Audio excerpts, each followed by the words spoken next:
says Tales from Miniry Village will be starting soon at the top. That's fine. That's fine. I have no control over that. That's just how it is, apparently. Do you hear music? Do you hear us? There is music. Do you hear us?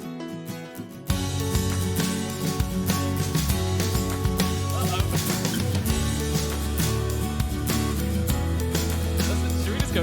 Let's go. We're gonna go. Here we are. Okay, we're going live. It's all good. It's all okay. good. There's only 2 Hello! Hi. And welcome. The second one's me. So. To Tales from Miniry Village. My name is Thomas and I'm your narrator today, and I'm joined by my amazing players. Say hello, amazing players. Hello. Hi. If you have noticed that we are a bit, what's the word? Bad at Rattled? this tonight, it's because I'm running everything because Cindy is not here today and she usually runs the tech, so if there are a few hiccups, some audio that you hear that you shouldn't be hearing, that's all my fault, so please direct all complaints to me. I'm the reason it's bad. So just a quick preface there. But let's waste no more time and dive right into the RPG adventure. I hope everybody can hear me, because I've never done this before. Yes. We But are think good. it's I okay. think we are good. Thank you. We're Okay. fine. I bet We're great. So, after that extremely professional this. start, we are in the village of Miniry, located in the northwest of the lands of Aldous, the Kingdom of the Blue Rose. We are following the adventures of the Action Committee, members of the Miniry Village Council, who are trying their best to make this sleepy, isolated little village a home and not burn down. And that's basically the show.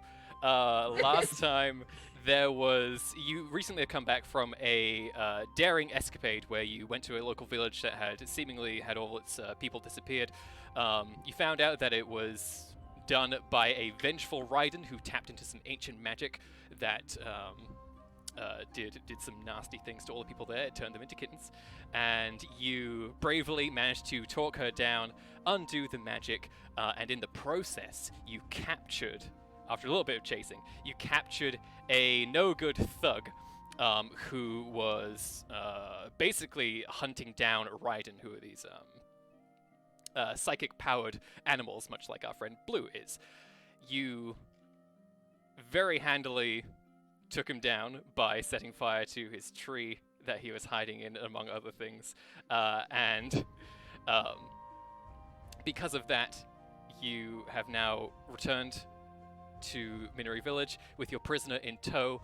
You have taken some time to just decompress after the many difficult events that happened previously, and now after a somewhat tense, somewhat joyful dinner party that happened last night, where some very interesting things happened, we start in Rami's room, because Rami, you have just been contacted by Bates. And Bates is somebody very important from your past. You're in your room, you are filled with food, probably feeling very sleepy, but naturally, once you hear a communique from Bates coming in, you obviously switch straight to your professional mode, and you are standing in the middle of your extremely messy, artifact-filled room, and you see his sort of ghostly projection appear via psychic contact, and he says, "It's been a while, duckling." Sorry, there hasn't been much of interest until now. You could see that from his sort of ghostly silhouette. He's just looking very, a bit dour, actually. He's looking down. He's not really meeting your gaze, and he says, "Report." Of course.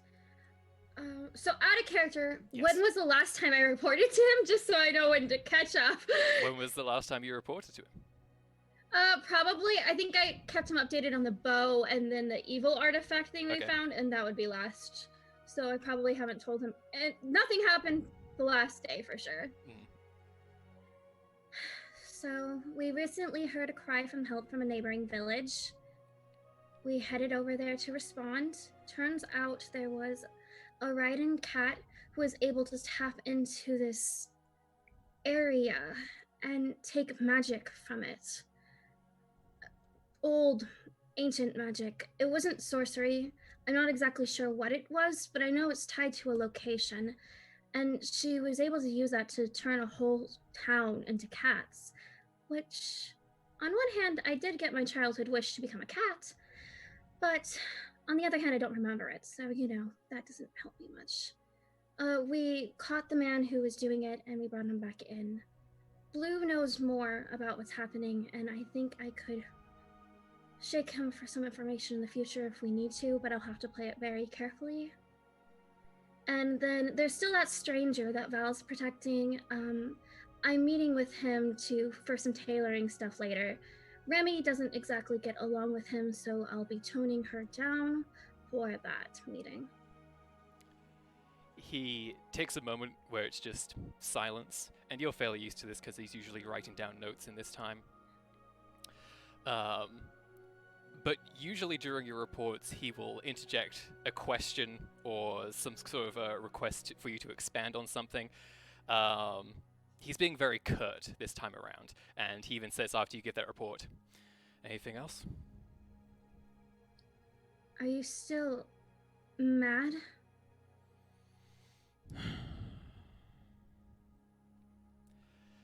Anything else? No. And he says, we got some new orders straight from Caroline. Oh, what are they? Need you to go to the tunneling operation that's happening in town. Keep an eye on what's going on there. Report back everything you see. Of course. I'll head over tomorrow. Good. Is that all? Have you heard from Irving? Is he doing okay?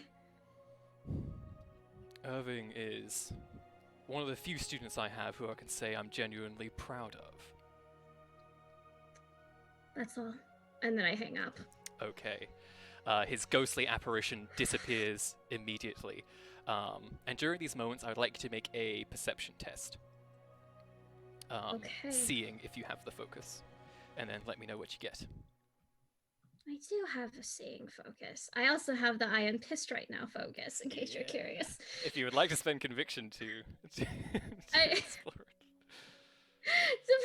Depends how this works. Let's see. 13. That's okay. 13. I guess I could try to reroll that too. Yeah, I'll reroll that too with my one conviction point I have.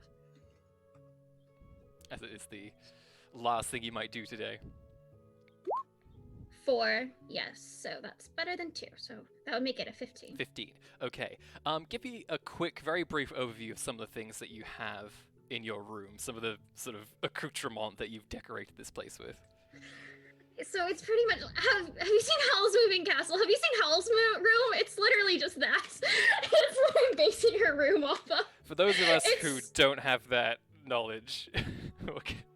It's filled to the brim with just a bunch of random stuff. Like, it's very much that if she's seen a merchant, she'll buy like 12 things of the cheapest knickknacks and just throw them up in there, just to kind of give the appearance of someone who really likes stuff. It's all cheap. Is it kind of like an urban camouflage sort of thing where you've just littered your room with stuff? Oh yeah. Look, Remy, Aya doesn't keep anything when she moves on, so all of this is going to be thrown away later, so it doesn't really matter. So she just kind of picks up random stuff and throws it in. So my question for you is, what is the most valuable looking thing in this collection? It would probably be the fabric that I fleeced Micah for in the in-character chat. Tell me about this fleece. No, sorry, this fabric. This fabric, it's blue. God, I don't remember what it looks like in chat. I think it was gross. It was awful. It was so bright. It was Very so bright. ugly. Okay, well, it was this is why, naughty as hell.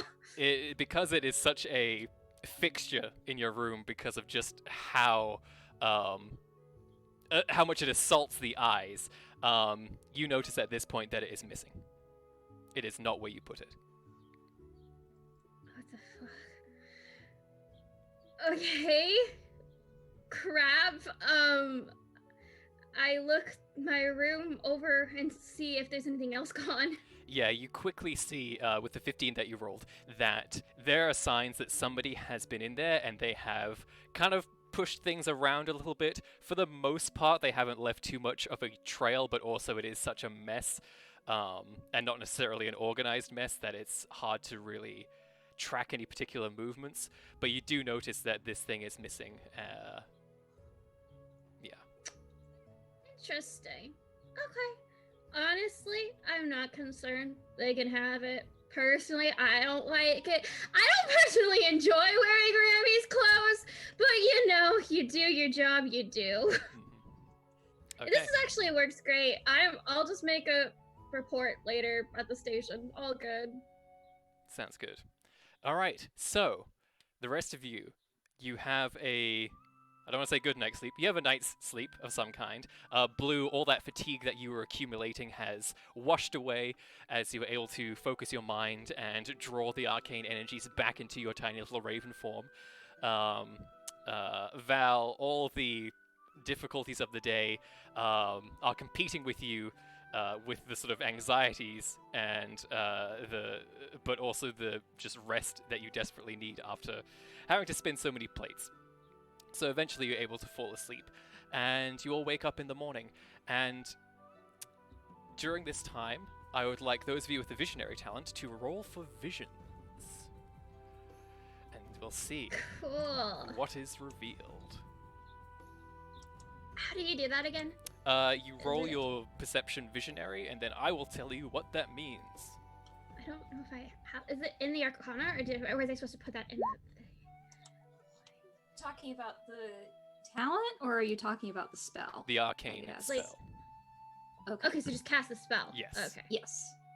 That's makes sense. So let me know what you get. Rami sees all. Oh shit! Bad really? headaches inbound. Oh boy. So Blue, what do you get?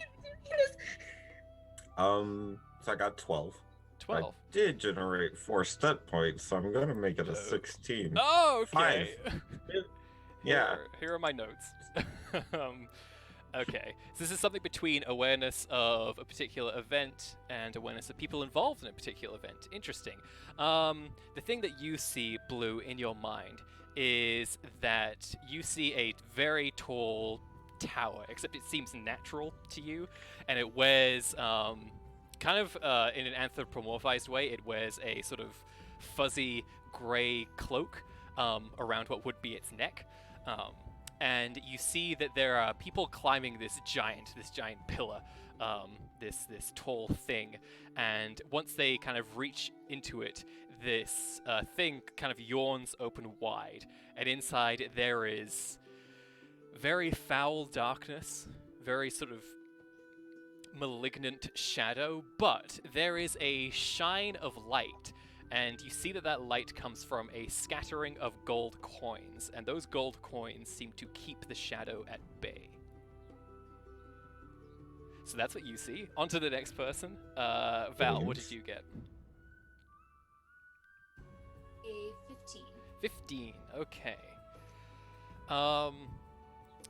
You don't necessarily realize that you are having visions the way that it occurs to you. They're more like Correct. very precise dreams sometimes, and you get a lot of deja vu feeling. While you're dreaming, you see that there is a sort of storm, and you are kind of part of a spinning part of a cyclone almost that is being swept up into this storm, and there's lightning that's flashing. You feel soaked through, even though you have no real sense of your body, and there's a real sort of bad deluge, but after some time it quickly clears and it leaves a sort of frosty ground in its wake. And Rami, what do you get? I got 6, 4, 6 plus 2, 18. 18. Okay. You sense something very specific to you. You see that there is a man who is sitting at a nice ornate table, and he is sitting opposite this sort of wise woman-looking figure. You can't really make out anything of her features, but you can see that she is arranging cards on a table. And she says to this man, "The one you seek does indeed still live. I can see that they walk this world wearing a different face." And the man says, "What? Well, you must tell me where. Where is this? Please, I need more." And the woman says, and she begins arranging the cards once more. And she says, "Fate is unusually clouded around this one. All I can see is that they have moved to the edge." And she kind of starts arranging the cards again and says, "The edge, where water flows in beautiful canals, betwixt the sea and the mountain and the forest." And the man says, Is there any more? Is there anything else you can give me? Please, anything. Money is no object. We can do this as long as it needs." And she says, "It is not about the money that you give. It is about the flow of fate and how the eternal dance makes its way through everything. That is all I'm able to give you." And he quickly kind of stands up, hands slamming down on the table, and he says, Fine. I will keep looking. Thank you. You have given me hope, even if it's not quite what I was hoping for, but thank you." And he proceeds to leave, stepping away from this table. And you recognize this man. His name Yeah, I do. is Julian Istani. And that is what you see. And it is at the sort of edge of this vision that you have when you kind of see the entire scene erupt in flames. These are not normal flames. They are edges of your psyche that are now bursting with pain because the vision has given you a terrible, terrible migraine. And you suddenly awaken from what little restful sleep you were able to get. And you are awake now, back in Miniry. Fuck. And those are your visions. It's fun when everybody has the vision skill. Okay. Oh no! This is so not good!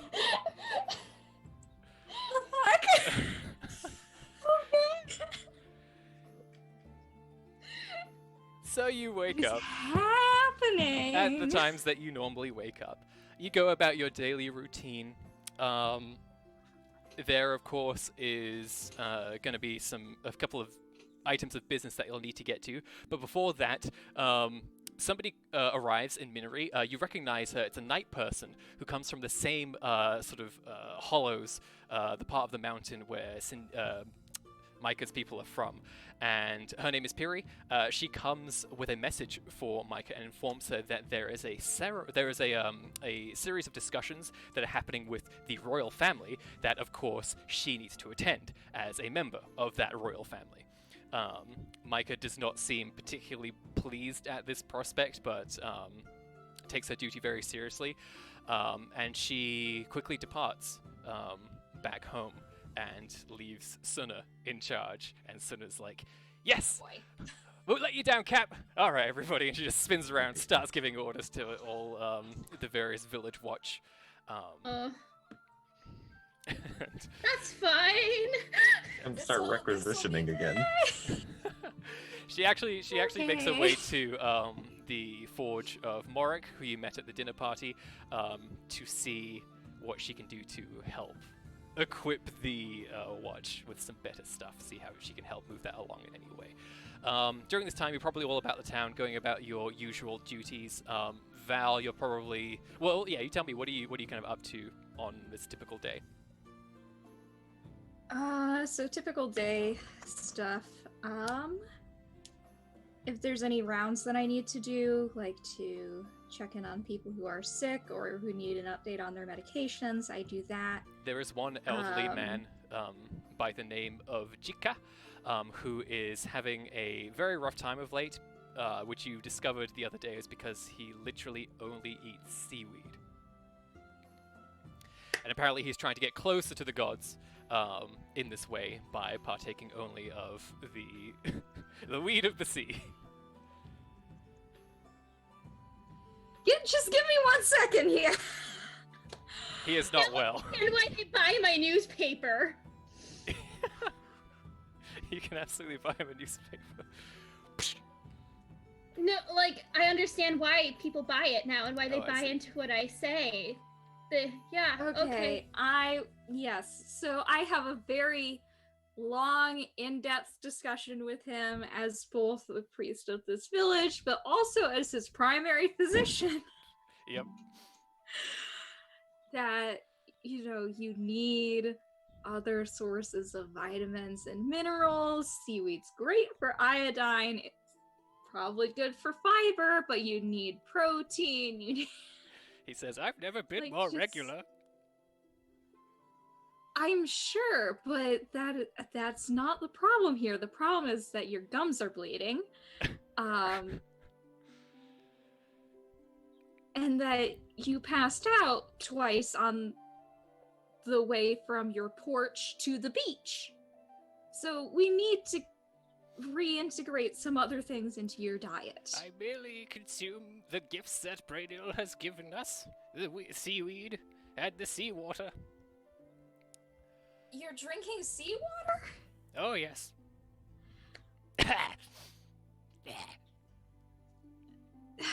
What was this guy's name again? I forgot.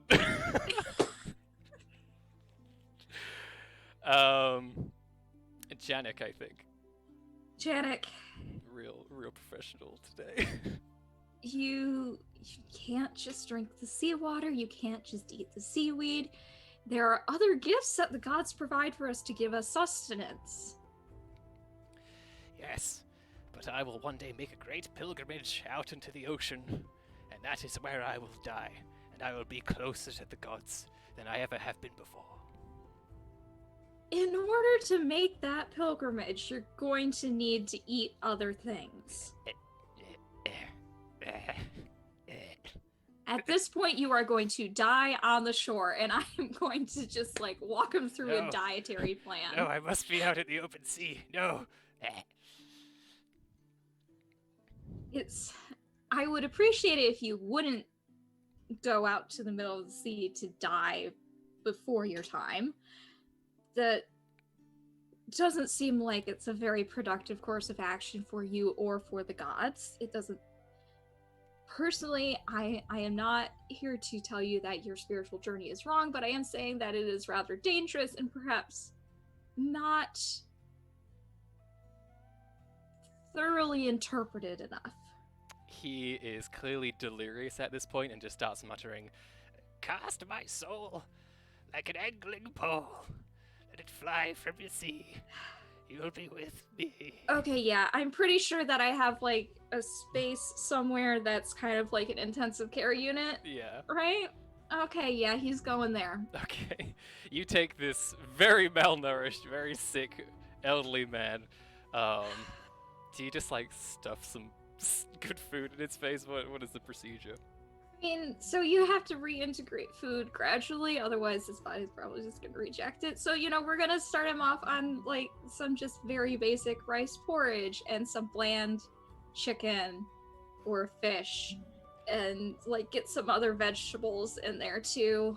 There's a bit of And sort of water. delirious protesting, but you can see the second that he gets, food on his tongue, very quickly his protests seem to quiet down. Yeah, and we're getting him a lot of fresh water. He's probably severely dehydrated. Salt water is not good for you. Do not do that. I could see it. Yeah. I could see Brainiel's glory, and now it is gone. What you could see was your vision closing in due to tunnel vision. Oh, That was not Brainiel's glory. are you sure? You were hallucinating. I Yes, I am Suppose you very would know. sure. All right. So Blue, what is your what are you doing right now? What's your day about the town look like? I think today feels like a knick-knack day. He's gonna fly around looking for shiny little baubles that have just been left on the ground. Maybe like a marble or a nice loose screw or something. I don't know. Just anything he can find that's pretty and small, and he can fly easily back to his nest. Love it. Make a perception seeing test. Sure thing.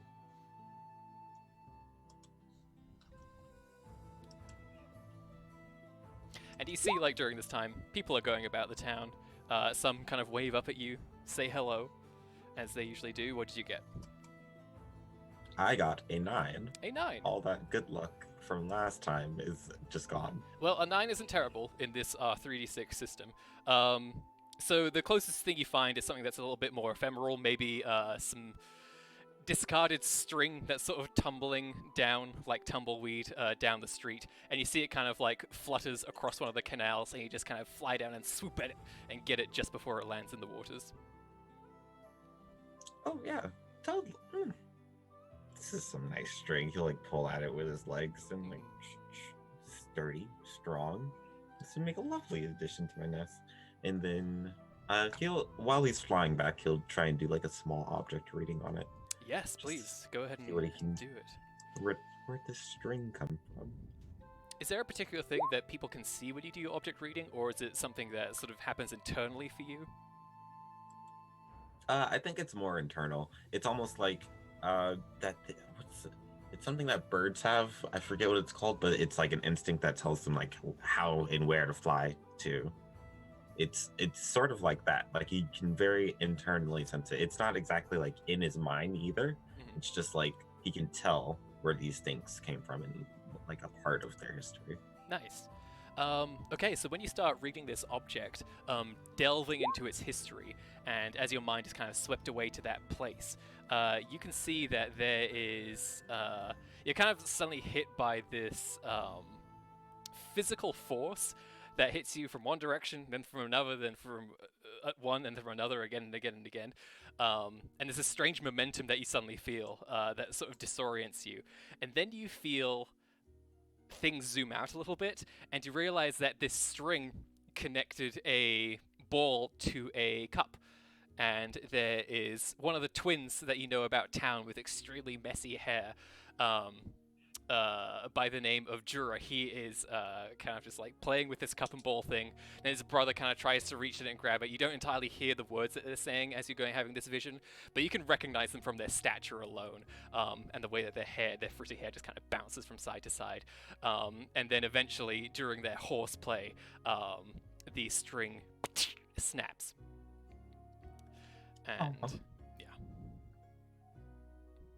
And this wasn't long ago either. Aw. Might want the string back then. And Blue makes like this nice little veer, like lean towards their home just to try and find them and return the string. I don't know if they're looking for it, but I feel bad just taking someone's string now. Sure. Knowing it didn't happen that long ago. It doesn't take you too long to find, because like I said, they're very easy to find silhouettes, and they're also a bit noisy sometimes. But you find the twins, Jura and Koz, and they are, one of them, Jura seems to be a little bit upset, a few tears down the face, while Koz is just kind of like stomping around and just seems being a bit dismissive at the time. I'll land near Jura. And are you okay? Jura kind of looks up at you, wipes away a tear, and says, "Oh, hi, Blue. What? Is this about are you okay? What's wrong?" We got in a fight. Is it about the string and the cup thing? They both look at you, and regardless of their current emotions, they suddenly go wide-eyed and filled with wonder, and they say, "What?" And they look at each other for a second, completely forgetting any kind of transgression that just happened. And they both kind of scurry up to you and they say, how do you know? Oh, Blue will just bend down and pick up the string with his beak and like muffle out, "I found this. Is this yours?" You can see that Koz is just like, "Whoa, oh wow, and he kind of like goes out to grab it. Maybe isn't not in the most polite way, but doesn't really know better, and sort of like Fine. grabs it away from you. And Juro goes, wow, you found it. Thank you. But he kind of looks a bit sad still and says, it's still broken though. It's not. We can't fix it. And Ko says, yeah, we can fix it. Come on, just give it here. And they just kind of like start horse playing once again. Well, there we go. Let me know if you need anything, you two. I can't really help you fix that though. I'm sorry. But bye. And then Blue will. They take just off. say in unison, as they sometimes do. They just go, thanks, Blue. And you fly off again. Rami, you have a splitting headache. What does Yeah. your day look like when you have a splitting headache? Well, currently I'm screaming into a pillow. Mm. And it hurts even extra from the headache. But you know, I think it's fair that I just get pillow scream time for just a little bit. Just like a little pillow scream time. Yeah.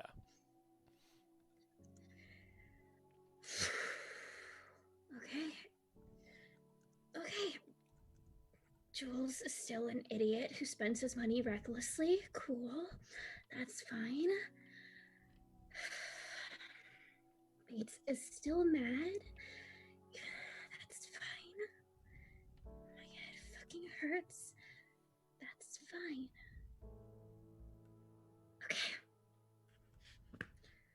Before going to the tunnels, who's the guy who works at the tunnels? There's like a dude, right? Like The head. there's like a person. Yeah, the head guy who Yes. works on the tunneling project is kind of like the lead engineer. Is a man by the name of Sarik. He's very good friends with Micah. The two of them bonded over their stone shaping abilities. And he is a bit of a. He likes to pick up guys a lot. Great. So the town flirt. Cool. Kind of, yeah. Awesome. Yeah. God, I have to talk to him. First, I should probably turn in my paper about, not about why libraries equal you shouldn't have schools or whatever I wrote. That one. I'm purposely making it bad. Like, I'm not trying to play on the people's heartstrings and like being like, if you educate your child, you could lose them. They won't listen to you. Like, that's not the angle I'm going with, even though I could do that. Like, I'm purposely trying, like, this isn't Music Man. I'm not coming in and trying to make all the parents hate pool. This is not what I'm doing. I am literally just, so I want it to fail. I wrote it in a way where all of the arguments actually make the school look good, but it also explains why I know things, because I had a dad who was a librarian and I'm mad at him. Okay. So I think you head over to sort of the printing workshop. And Jun, who is kind of the co-editor of the paper, who you often kind of steamroll to get stuff that you want in the paper. He is there when you arrive. He's kind of laying things out. It's a bit of a long process for getting the first paper printed. When you come in, he's just like, oh, hi. Hey, Rami, are you all right? Just print it, and I throw it at him. Do you want notes? What? Sure. He starts, kind of like reads it very quickly, kind of skims over it, and I don't know if you're paying attention to his face or not, but there's this very sort of like he's slowly sucking a lemon sort of look on his face, and he's just turning his head as he's reading this, and he goes, what, Print it. Just wondering what prompted this. It's a very... I hate libraries. I hate books, and I hate schools. Blech.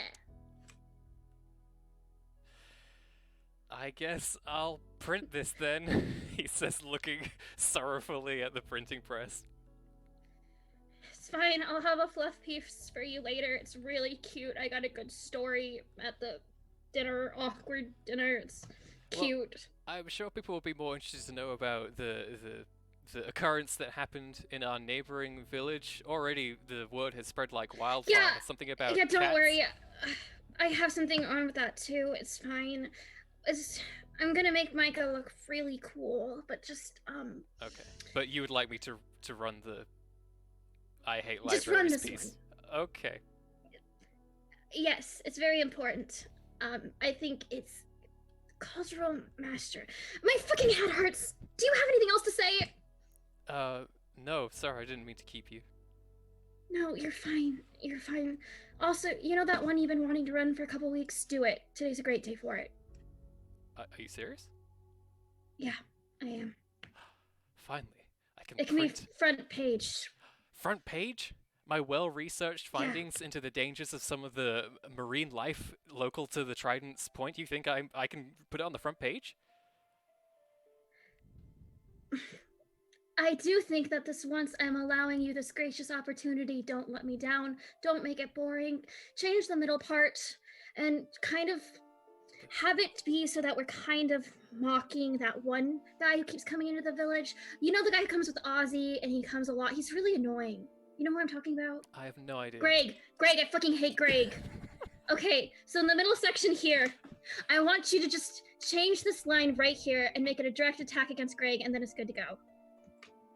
I don't think this paper was founded with the idea of direct attacks. You don't have to slur Greg, just put the papers in, whatever, June, and I leave. Have a good day. You too. Sorry. And you leave. Alright.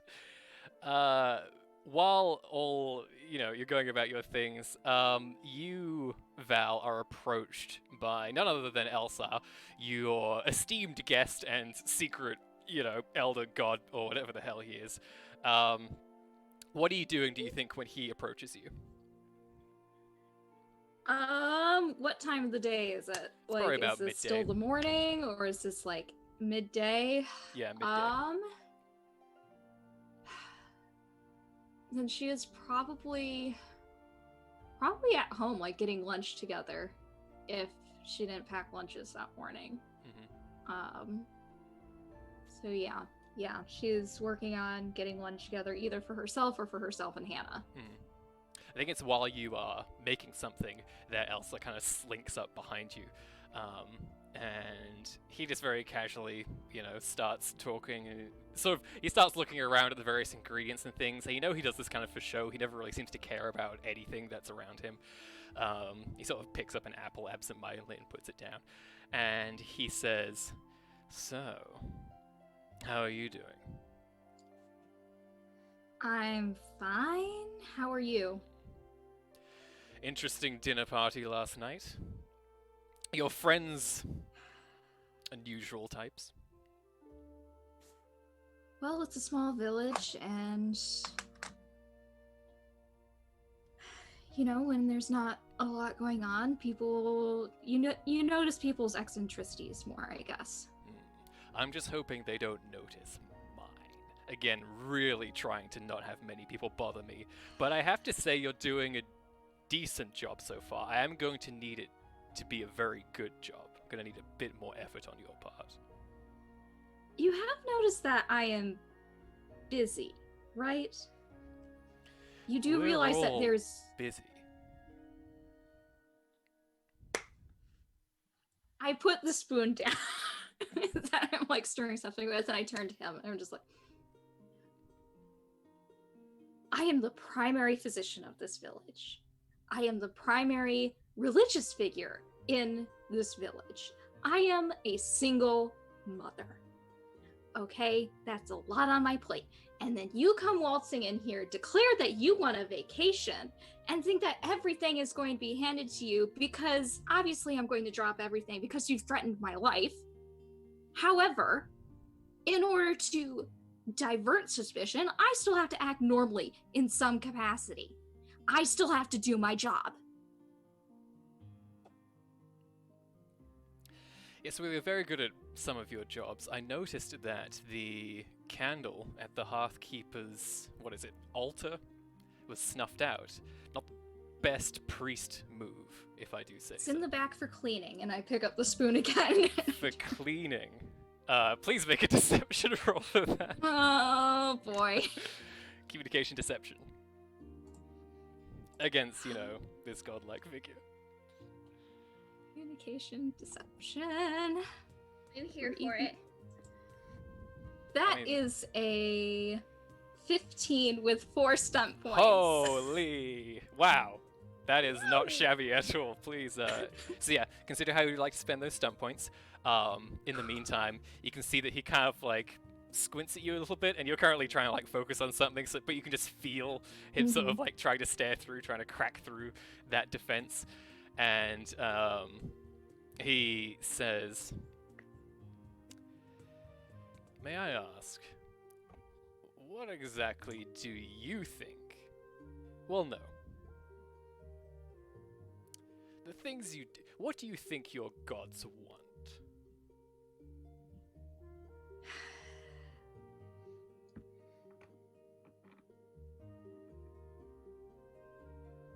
She just kind of stirs the pot a little, taps the spoon on the side of the pot, and just goes, "Did you like the cookies, yes or no? I need to know if I need to change the recipe." Is that a difficult question? I thought a priest would be eager to talk about such things. What do you think the gods want? Well, I don't think, do I? I know. But I'm very curious to hear your perspective. But, if you want to keep avoiding the question, what do you think the Exarchs want? What do you think I want? So far, to annoy me. Come on now. I'm serious.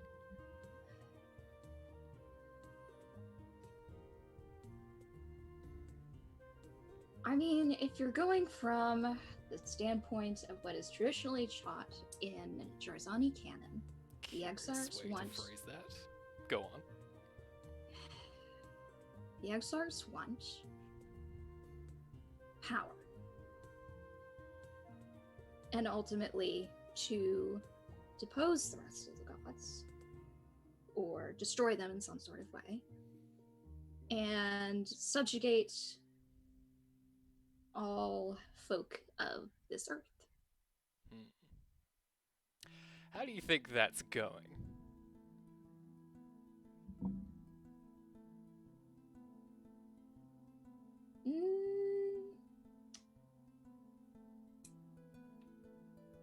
So far you have Kern, which Do we?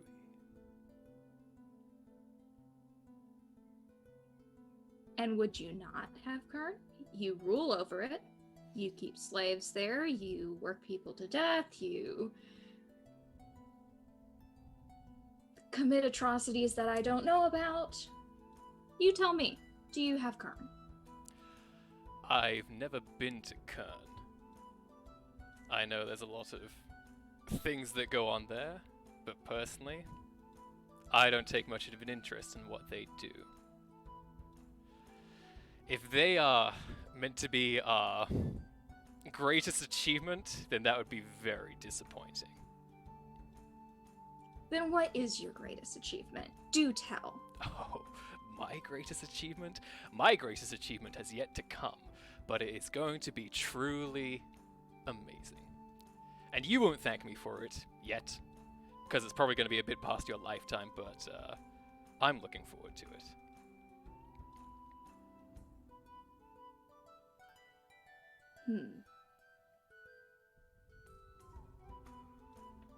Then what is it? If you're so proud of it. I'm sure I don't need to tell you this, but when the dawn of all life started, the gods of light and the Exarchs had a bit of a disagreement about things. And I believe the way, do correct me if I'm wrong, that it is painted is that, we sprung from Amawaran's head, is that correct? And then we just decided... That has always bothered me. It's always bothered me. Can we talk about this, please? So, how were you created? Alright, I'm not gonna give too many secrets away, but I can see your curiosity is piqued. Let's keep it broad for now. The gods of light and the gods of shadow. Classic clash of good and evil, of course. Except, do you remember from your studies the reason why we fought? And if you would like, you may make a religious lore test. Let's see, where is this? That's intelligence, right? Yes.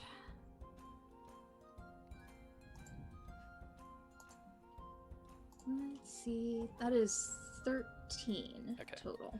No Um, stumped. So you know that the creation myth at the beginning of time, where the gods and the exarchs were around, the exarchs were created, and they started to basically try to pull old Dea and the eternal dance, which is kind of the philosophical, cosmic idea of life, into a shadowy oblivion where it would basically all be destroyed. And they were succeeding on just hauling all of existence into this shadowy void. And it was then when the gods of light were created to counteract them, and that is how you found yourself in this massive stalemate ever since. That is what you understand from your teachings. I will relay that to him. Okay.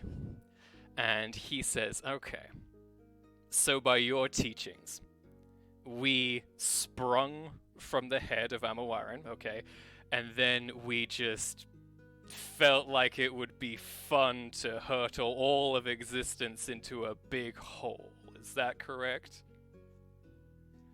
Sorry if I'm mocking your beliefs in such a holy place. I'm just trying to understand. That's a very simplified way of looking at it, but yes. Okay. And that's seems good for the foundation of your faith? You're satisfied with that?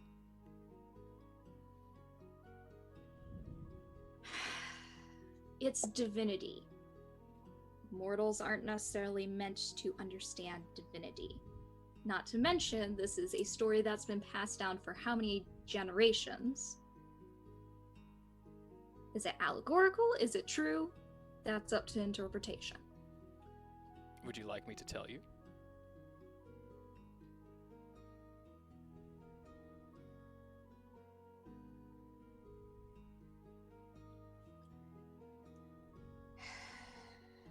What would it cost me? Interesting. What would you be willing to give? Absolutely nothing.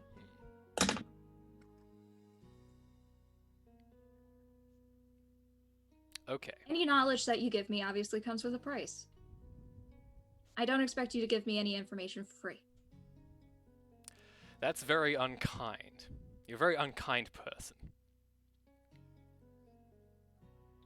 He kind of picks up an apple in defiance.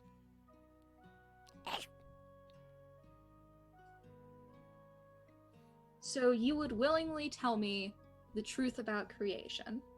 Truth in big quotation marks, by the way. I do not expect you to be a reliable narrator at all. But you do want to hear what I have to say.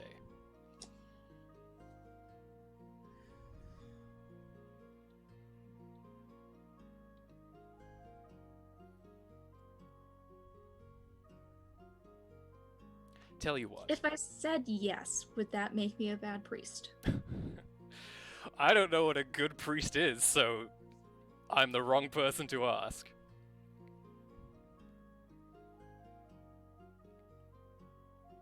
The only thing that really matters is how you feel about yourself, and I suppose, by that extension, how your daughter perceives you as well. So, are you gonna think you're a worse priest? Is she? I couldn't tell you.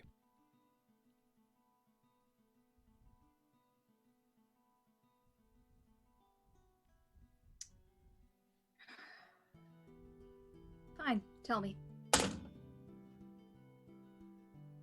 Alright. Talk to you later then. And he starts walking out of the room.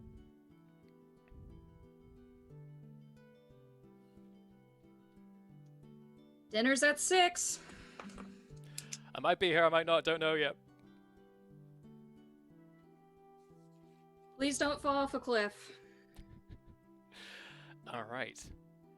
With that, at some point later today, the council, or rather not the council, some members of the council will gather with the rest of you just to quickly check in on things. Usually you have about a meeting every week, but due to recent events, you're meeting for some things a little more frequently. So you meet up with Esmira. And if the rest of you are convening during this time, if there's anything you would like to say to each other, now would be the time. Rami, your head still is killing you. I would like to check in with both of them. And just pull Blues aside and just be like, are you holding up okay after everything that happened? I am doing all right. I've been able to talk with some friends, Tessic included, and it's been all right. Is the word that is good for that? Yes. Well, if you need anything, we are here for you, okay? Thank you. I really appreciate that, Val. Then I turn to Robbie and just, are you? No. What's happening? Nothing's happening. Focus on the damn meeting, Val.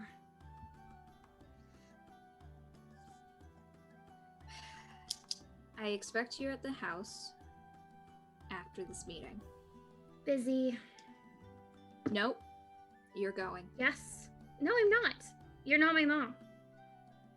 Oh, really? Really? I don't see you have elf ears.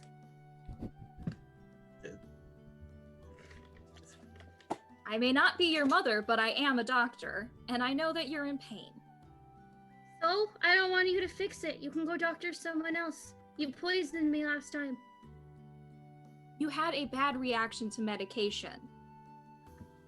I'm not letting you give me more. Let's meeting. I have something to do later. I'm gonna do the thing. You focus on what you're gonna do. We can play our little games later. I gave you a break last night. Why can't you give me one?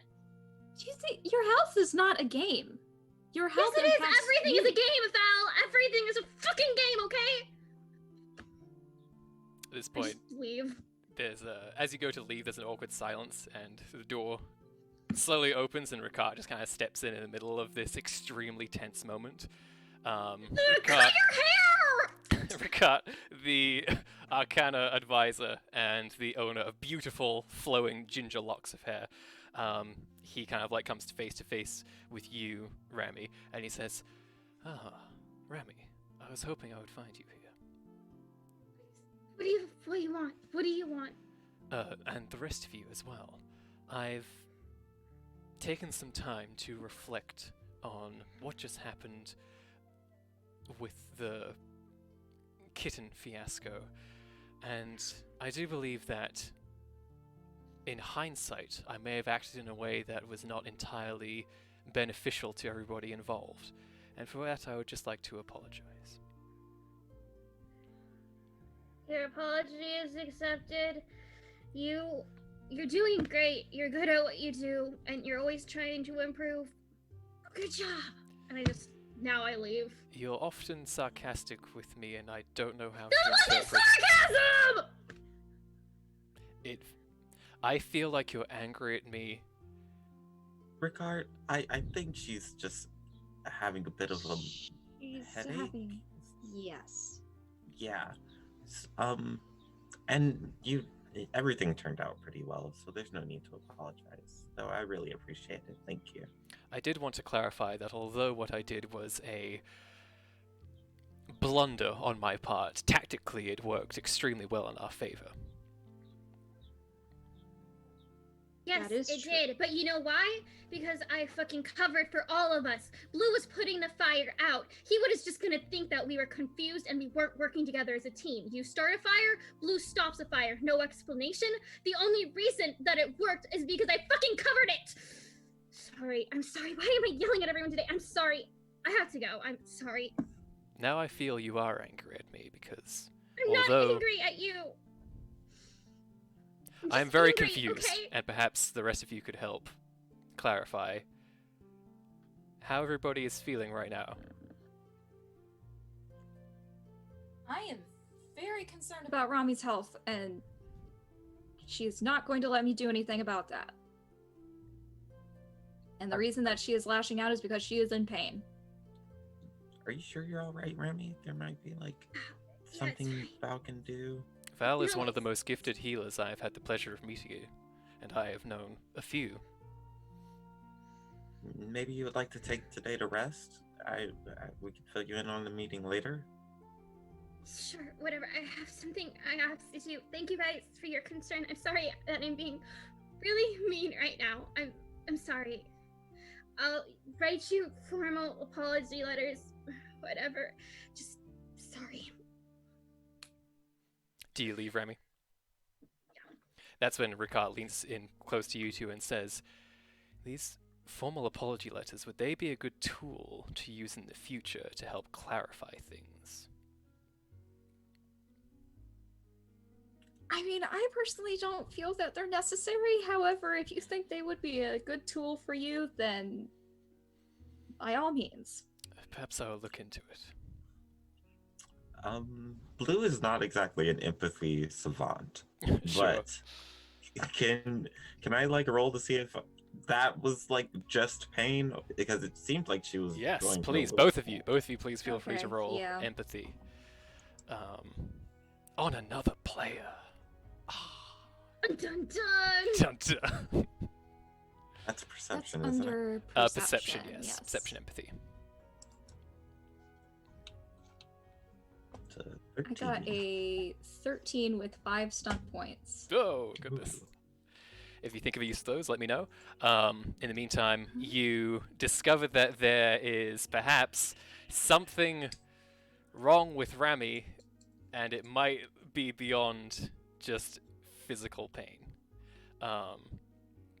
With a 13, it is clear that there is something more going on, and she definitely seems to have a extreme mistrust of you, Val. You wonder if that isn't actually... You wonder if that's partly mistrust of you, but also another kind of mistrust she's experiencing that she's trying to just project onto you as well. You're not certain. But yeah, the two of you kind of just like exchange a knowing look during these moments. I did figure out what I wanted to do with the stunt points from my deception roll. Okay. And that is exciting opportunities. Your actions impress or inspires an NPC in the encounter or some dignitary who blah blah blah logically hear So the your only one actions. present was Elsa, so he is going to Yeah. have an exciting opportunity for you later on. Yes. Excellent. Love it. Perfect. So yeah, the two Thought of you you... would enjoy that. Thank you. Yes. The two of you are now kind of just standing here, and Ricard is standing there. He kind of puts his hands in front of himself, and now you're just awkwardly all standing there in silence. Have we gone through the meeting yet, or are we No. still waiting for the meeting to start? You're still waiting for Esmira. Oh dear.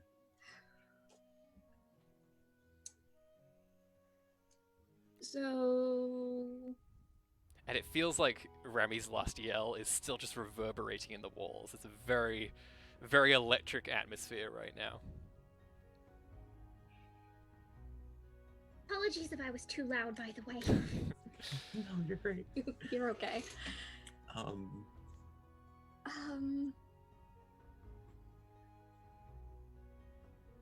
Well, I hope she feels better. I'm not sure, like, that was all based on just the migraine, but she definitely seems troubled. Something's going on. Blue, I've been meaning to ask you. Mm-hmm. The spiring overlook, the one covered in the mist, the one that I feel has a bit of unnatural mist around it.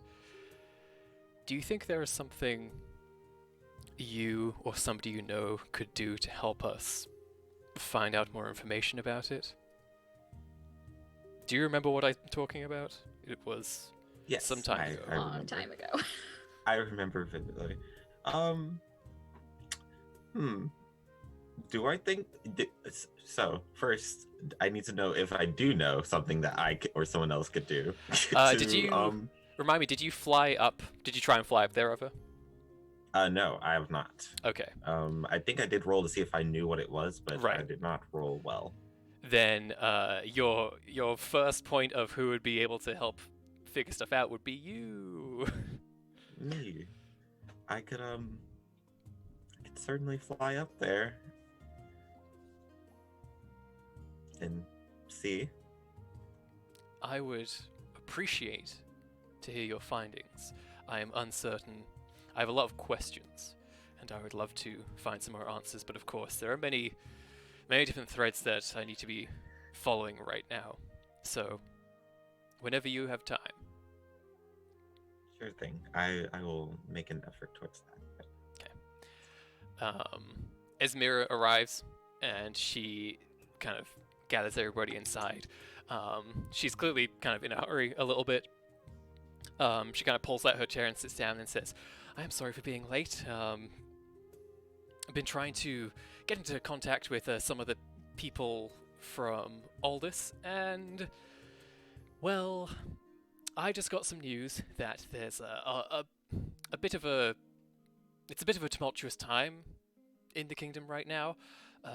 So anyway, forgive me. Let me proceed with what I want to say.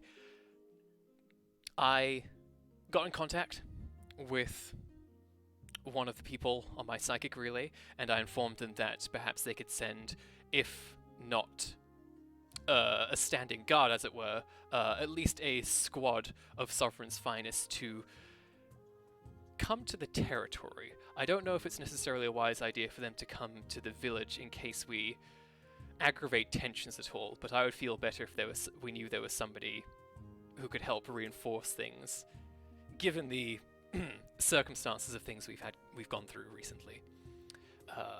So I made that request, and that is when I learned that there is a lot of... Our forces are spread thin, it seems. There is some border conflicts between Aldous and Jarzon and Kern, so you can imagine what kind of tornado of problems that is. So, quite frankly, I'm not entirely sure when we'll be getting any kind of support. It seems like we have been put to the bottom of the pile, unfortunately. When you say that there's problems at the border, have there been incursions? Has there been attacks? As far as I'm aware, and unfortunately do not get news particularly frequently or quickly unless it is a true dire emergency. As far as I can understand, there are Jarzoni spies that are being rooted out all over our country. And it is raising tensions to a bit of a boiling point, and naturally it is causing some stress on all sides.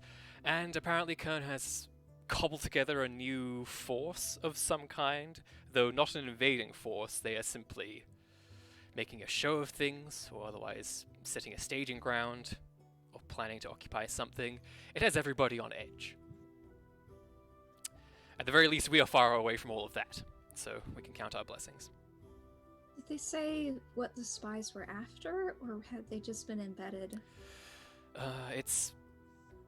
They're being dissidents, trying to drum up support against the Queen, trying to finally reach a solid handhold in the populace of fighting against the laws we have here regarding sorcery.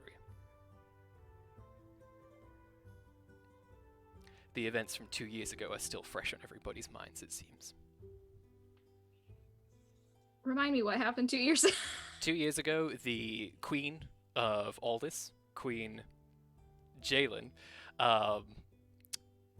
there was an invasion that came from Kern, and in a brilliant tactical move, she effectively teleported to the heart of Kern during this time, and obliterated most of the kind of high-ranking Kernish people occupying the place at the time, and obliterated the Lich King. This normally would be a very good thing, except the way that she did that was by manipulating the power of a Shadowgate that was under the palace the entire time. A Shadowgate being I think it's maybe not the most well-known thing, but basically a very sorcerous object. Right. So in the aftermath of these events, people were very split. Some people praised her as a hero. Other people were like, excuse me, you had dark sorceries under the palace this entire time, and it was a doorway to Kern, and you never told anybody. Right. So a lot of bad things. Yeah, that's a lot. Yeah. Having. But yeah, that was 2 years ago at this point. But it is definitely still, it is ignited a lot of new talks about, hey, sorcery. How do we feel about it? And again, the practice of sorcery is illegal in all this, but the study of it is not, and that is something that Jarzon finds abhorrent, and it is something that that Kern attempts to exploit.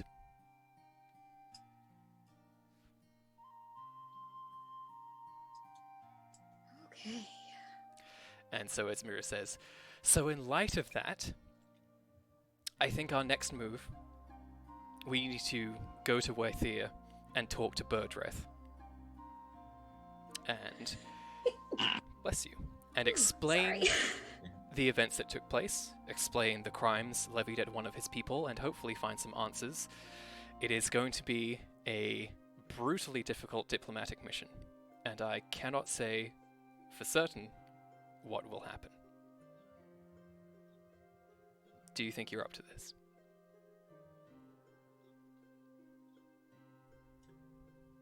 And ominously, you hear a massive roll of thunder. Was it raining outside? Was there any sign of what? It was a bit cloudy, but now it's gone quite dark. It's kind of that thing of where you do a double take and realize just how dark it is, which it shouldn't be given time of day. I don't think we have a choice. So we're ready, I suppose. Yes, we absolutely need to handle this situation some way.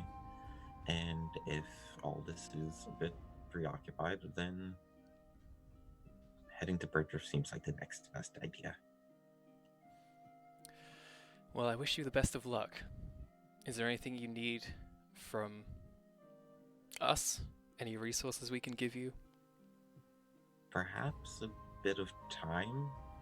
Brammy is not doing so well today, so She is quite a silver tongue when she chooses, so it would be very beneficial to bring her with you. I say we should wait at least a week until Micah is back and Rami is recovered. We may not have that long. I worry that there might be a question of what we're doing with one of their people, and if we don't explain ourselves soon, things could get bad. that's... But 3 days. Give us 3 days. 3 days. Okay. And perhaps we can send a message Yes. just to flatten things out a bit. Is that the proper wording that you guys would use? Flatten things out? Smooth things out. Smooth things out. That's There we it. go. Yes. Our fastest messenger does so via horseback, which unfortunately is not possible through the Weald, but I can ask Alzani and see if he is up to the task.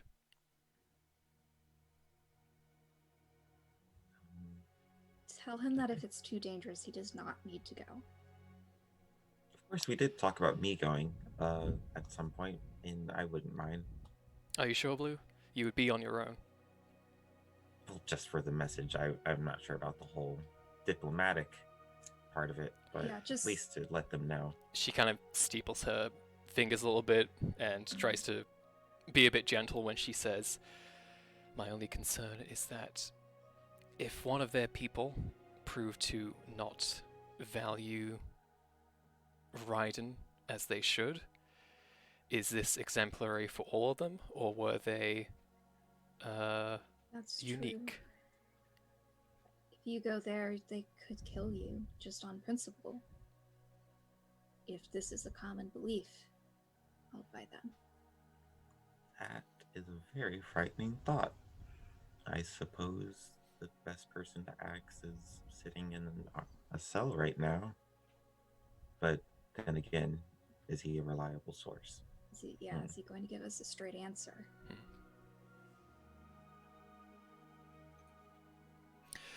Let's try to get a message through safely. And Alzani is incredibly fast, even when he's not on a horse, so I'm not too worried. Although I don't know how much experience he has moving through such a wilderness. Perhaps a Raiden can escort him. And then I'm sure Tessic stay would. back. Oh wait, no, I don't. Do we know of any Raiden in the area who would be willing to do this? I mean, you just made friends with Vethra. Oh, that's probably not the best idea No. either. We do have a. What about the wolf? Yes. Peketh. Peketh. Yes. Why do I have a feeling that they would get along really, really well? Bethra and Peketh No, Or Alzani. Peketh and Alzani. get along very well too. Yeah, Peketh would probably be a really good choice. Because you know from experience that Peketh also moves fast and likes to keep hidden. That's pretty much how Alzani operates as well. I can certainly contact Peketh.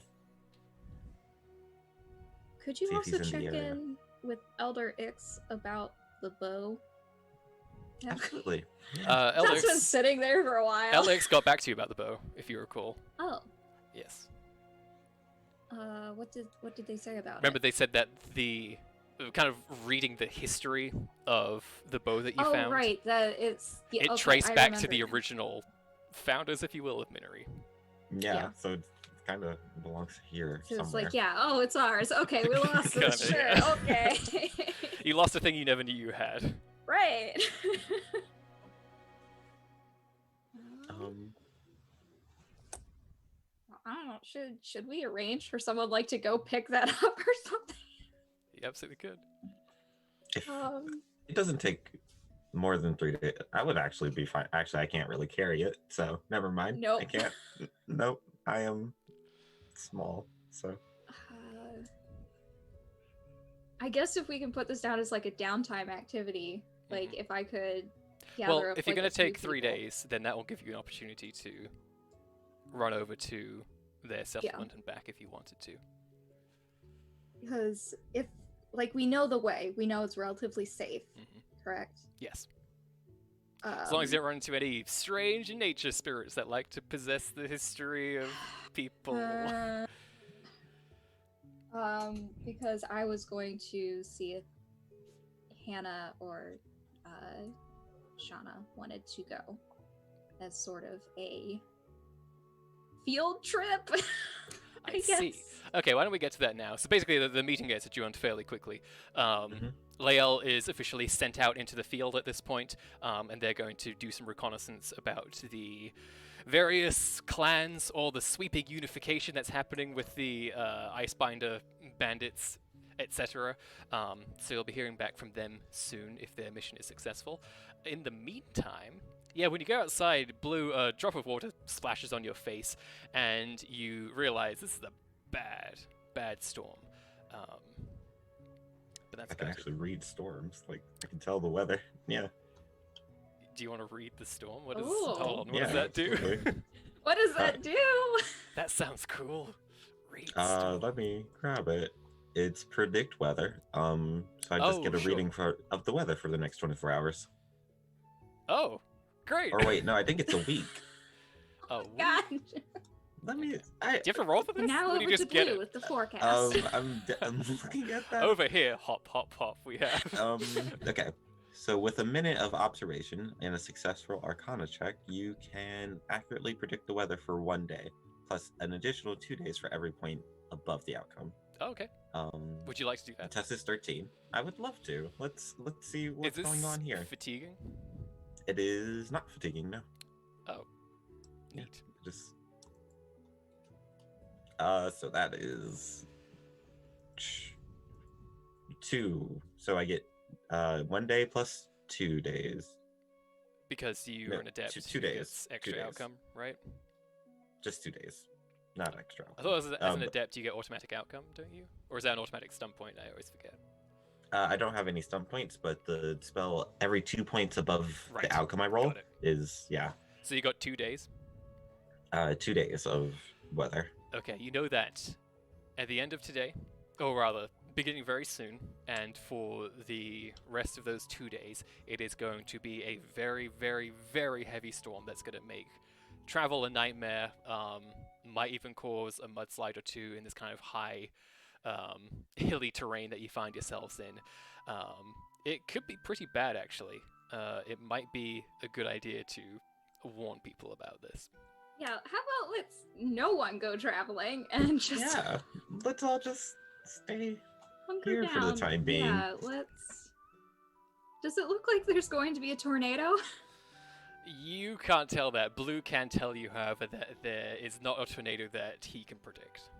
Okay. Not within the next 2 days. If that's guaranteed tornado free for 2 days. Ask me tomorrow. It'll be Actually, is there anything stopping you from just predicting Just weather over and keep- over yeah. again? Not that I Um, want to suggest such practices, but is there anything stopping you from doing that? I kind of imagine that he does it at least once a day, Yeah. just to see yeah. flying weather.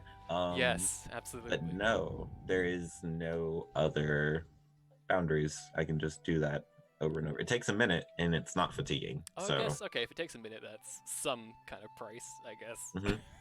Awesome. All right. So when that was all happening, Rami, was there anything particular you were doing, or were you just going to rest? No, I was just gonna go to where I was told to go. So, Oh, really? Even with your headache? yeah, I was told to do it today, so I'm doing it today. Okay. Have you ever been to the sort of tunnel excavation before?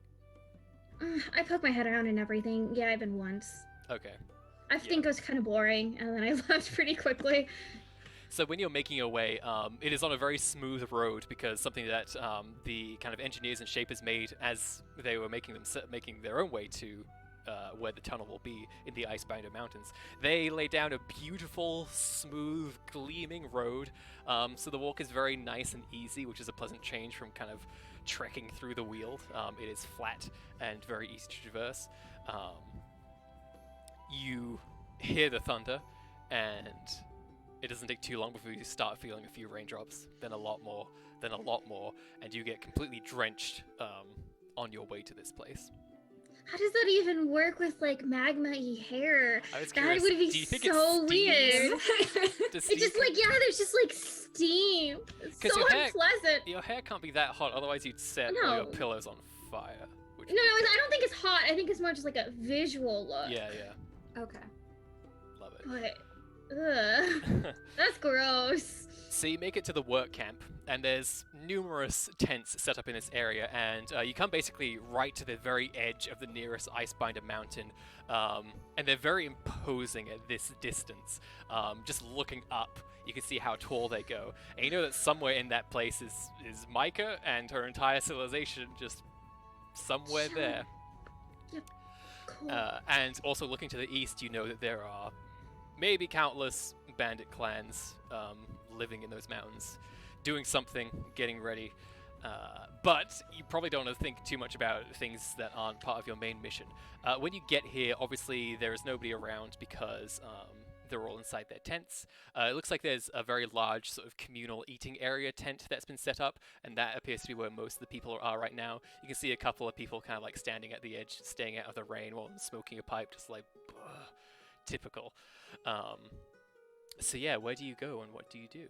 What were Bates' exact words? I'm sorry, a lot happened. Yeah, Bates wanted this- you to basically report on this place, so just anything that you see, let him know about it. Yeah, okay. If you would like to interpret that as get a close look at the plans or grill somebody who's there, you could do that too. It's entirely up to you.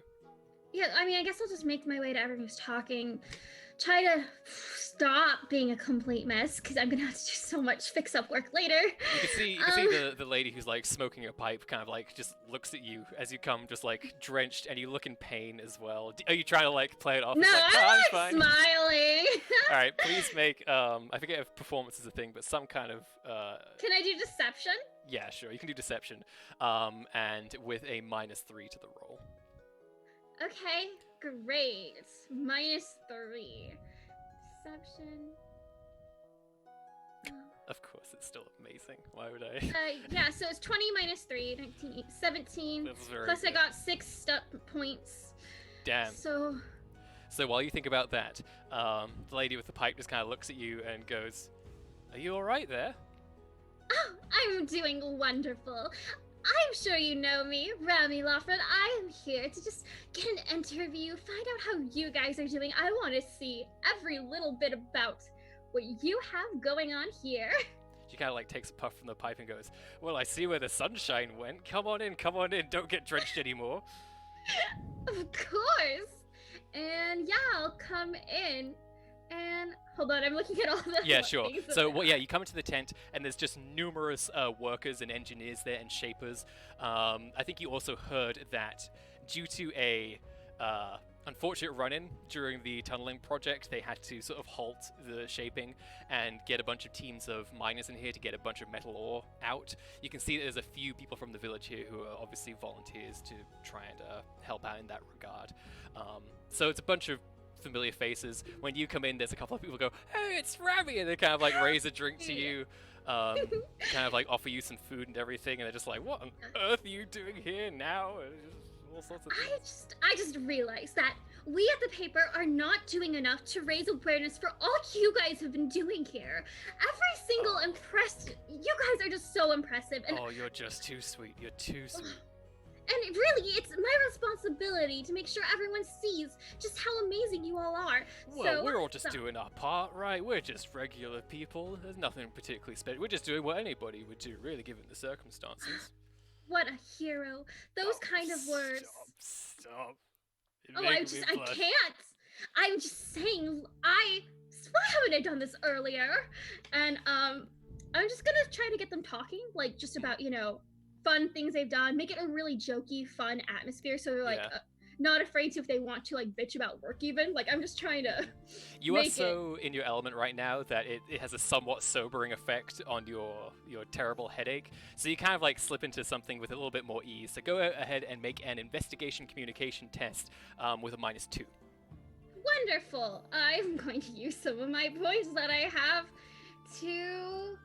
What is the way the how do? Give one additional person your choice past the original target. Yeah, no, just new friends. I think is a good one Excellent. for this. Lady of the Pipe is immediately your friend. Great, I love her. So I'm doing investigation now. Yes. Her name is Vay, V-A-Y. She is sort of a middle-aged woman, long, kind of blackish, going silvery hair, and she's kind of quite big, quite bulky.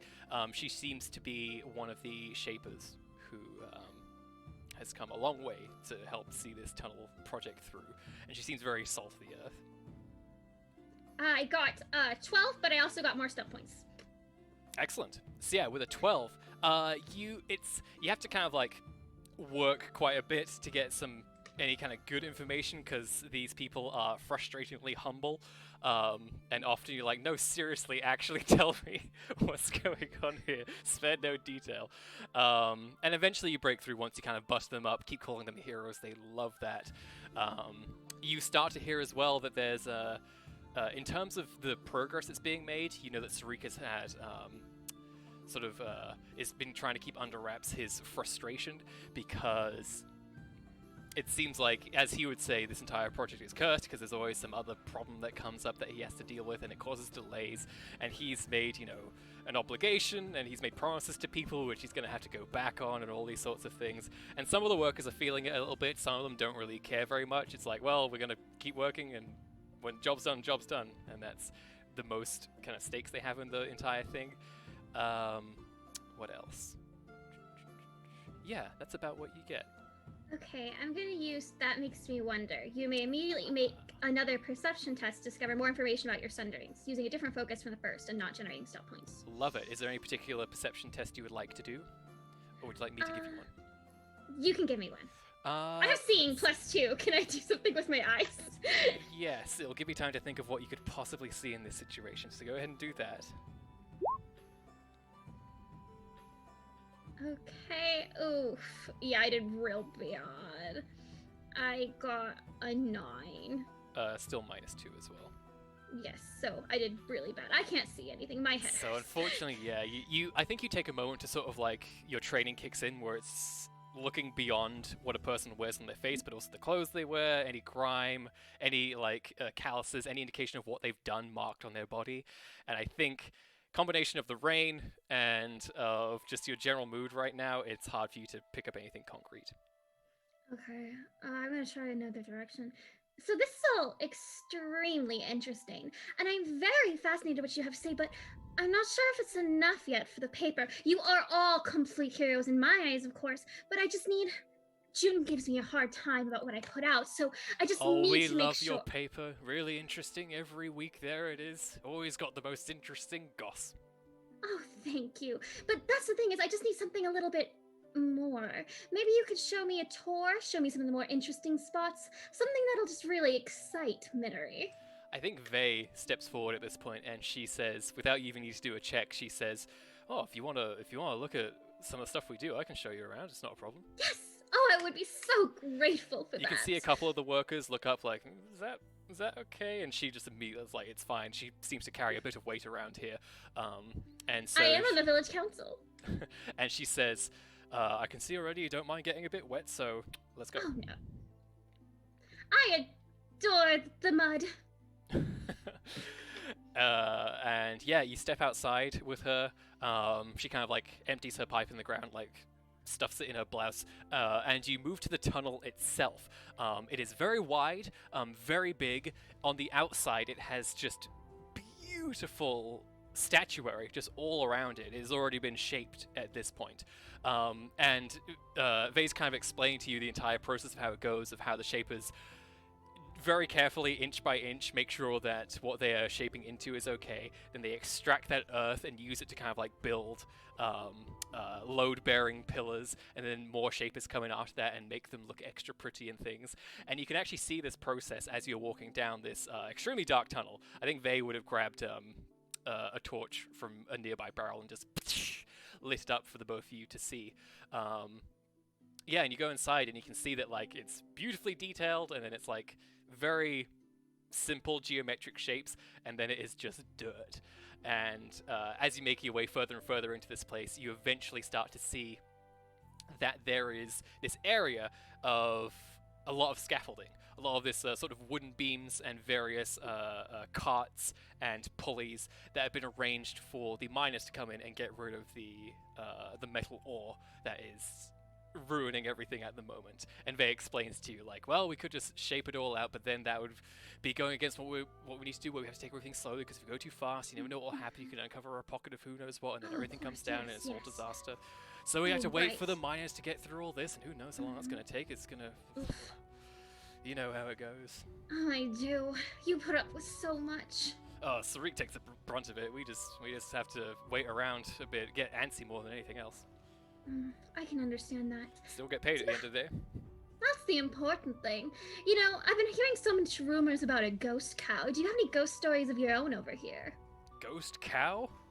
Oh yes, it's something the village talks about every once in a while. The children are so into it. Oh. Let's see, ghosts. No, not Doesn't here. have to be any ghosts specifically, but just kind of any interesting stories. I did have something at a previous project I worked at. We were going into the underground. We were making a new sort of cistern. And when we went, what we were doing there, we accidentally uncovered a little bit of, I don't really know what it was in the end, sort of arcana snafu, as we like to call it. And it resulted in a few spooks on the team. Nobody got hurt, fortunately. God. They came in, sorted it out. I never really learned what the problem was in the end. I didn't really care. I just got back to work. Yeah, no, sounds like you were doing great with that. That's always a fear. In a place like this, you got mountains, and we really just learned there's some people living in there. You never know. Yes, that must have been a surprise. She points forward to where the tunnel will eventually extend forward, and she says, we have a long, long way to go, and nobody really knows for certain what lies between here and there. And the only way we find out is when we knock right into it. So, gotta trust in the process and hope that we can get through without incident. We got a bit of a betting pool set up right now. People think we're gonna find some bad stuff. Some people think we already have, and that's why we're making very little progress. Tell me about the last thing. What do they think you found? Oh, I wouldn't. Oh, come on, you can tell me. Aren't we friends now? It's not for the paper, it's just for my own amusement. these lot can get a bit suspicious sometimes when... We have a ghost cow story running around town. Sure. I never reported on that. I know the difference between garbage and the real stuff. They just feel like this entire sort of mountain is claimed by some dark force, what they call it, shadow fiends or whatever, and they feel like Shadow every fiends. second we encroach a bit closer, then we are just digging our own graves more and more. Oof, sounds like a doomsayer. These are Do you- stories you tell around the fire at the end of the day. It's completely meaningless. Look, we're perfectly safe. 100%, and I will make sure I write that in my article. But who's the biggest doomsayer among you, would you say? Who would be? Let's see. Doomsayers tend to like to talk. It's hard to say because it's more of a I don't know anybody who takes it particularly seriously versus it's just a joke that people are still holding up. That's good. I'm glad it hasn't progressed to a real fear. I'll do what I can to salute that. I can't wait to read this. It's nice that you came at it for all of us. Of course. Again, I believe you are truly heroes. Also had a great fun at the festival. Thanks for throwing that as well. Oh, you know what? I can't take all credit. Just 3/4 of that. She kind of like taps you on the back a little bit and says, "Oh, very good." And then at that point, she Contusion's a starts -2. That hurt. it was very light, but yeah, you probably really felt it. Yeah, she starts to lead you out of this place at that point. Okay. I did not get enough. Bates isn't gonna be happy. I'm gonna make plans to talk with Sarek later. Okay. Would you like to do that today or some other time? I'll do it today, but I want to shift focus since I've been for a while. Okay. So for Blue and Val, once your meeting is concluded, what do you both do? I'll probably somewhat go around. Like, I'm not sure how. I guess I'd like just spread the word that hey, there's gonna be a very large storm. We Okay. should start preparing for that I in think whatever way people do. you are explaining this to people, and like a small gathering appears, and you see Jun, who is working currently on printing the next day's paper. He kind of pops his head outside and he says, "Wait, did you say it's gonna be a bad storm, Blue?" Yeah, I just did a small reading, and it seems like there's going to be a pretty big storm. So I would suggest not traveling, and staying to your homes, preparing in whatever way you can. You can see he turns his head mournfully back to the work he's been doing and says, "That sounds like people really need to know. That's front page stuff. Okay." And he just turns around and gets back inside his workshop. I feel so bad for him. He finally had his chance. Today. It'll still be his article, though. You know? That's true. It will still be his. It's just not the one he worked really hard on. Mm-hmm. Yeah. So he comes back to question you a little bit, Blue, just to get some information down for everybody. And he goes about town, kind of turning into reporter mode, finding those who are the most experienced at this kind of thing, to see, hey, is there stuff we can do to shore up certain parts of the village? The canal's going to overflow, stuff like that. So that's what he does. So yeah, you sufficiently warn everybody. So good work there. Thank you. Take some conviction for that. Val, what about you? I'm sure that this is not an uncommon occurrence to have this sort of landslides or floods. So I'm sure that we have some stuff stashed in the temple, so I'm pulling out, like, if we have any sandbags or anything like that. Just kind of prepping. The biggest fear, I think, is that since a lot of Miniry has changed very recently, it's a question of we've dealt with these kinds of storms in the past, but with all the new masonry and roads everywhere, have we miscalculated? Yeah, Is there a it's chance not that the absorb as much. Exactly. So yeah, just helping people with that. Probably corralling Hannah, because I'm sure that she and Janet have been out running around. Splash. Um, Splash. And she like goes, boom, water shaping. Actually, I wanted to, if I could, spend. So this might be something that would keep her inside as Okay. well. Is if we're confined to the house, then I will attempt to teach her some Arcana. What? Okay. I'm caving. This is big. Um, So the question is, how do you go about this, and what Arcana do you choose? So the thing is that Val does not like her magic comes from wild magic. Correct. It is right? unusual. So, but it's only like a specific set of her spells that come from it. So she learned certain things like the normal way. So yeah, I think she's going to try to teach her like very basic hold on, let me see which spells did not come from this Arcana. Let me see what you see the safe. No.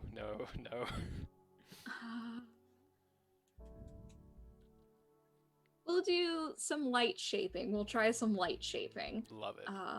Because that seems to be, that doesn't mess with anyone's internal stuff. It's not healing. It's not draw vitality.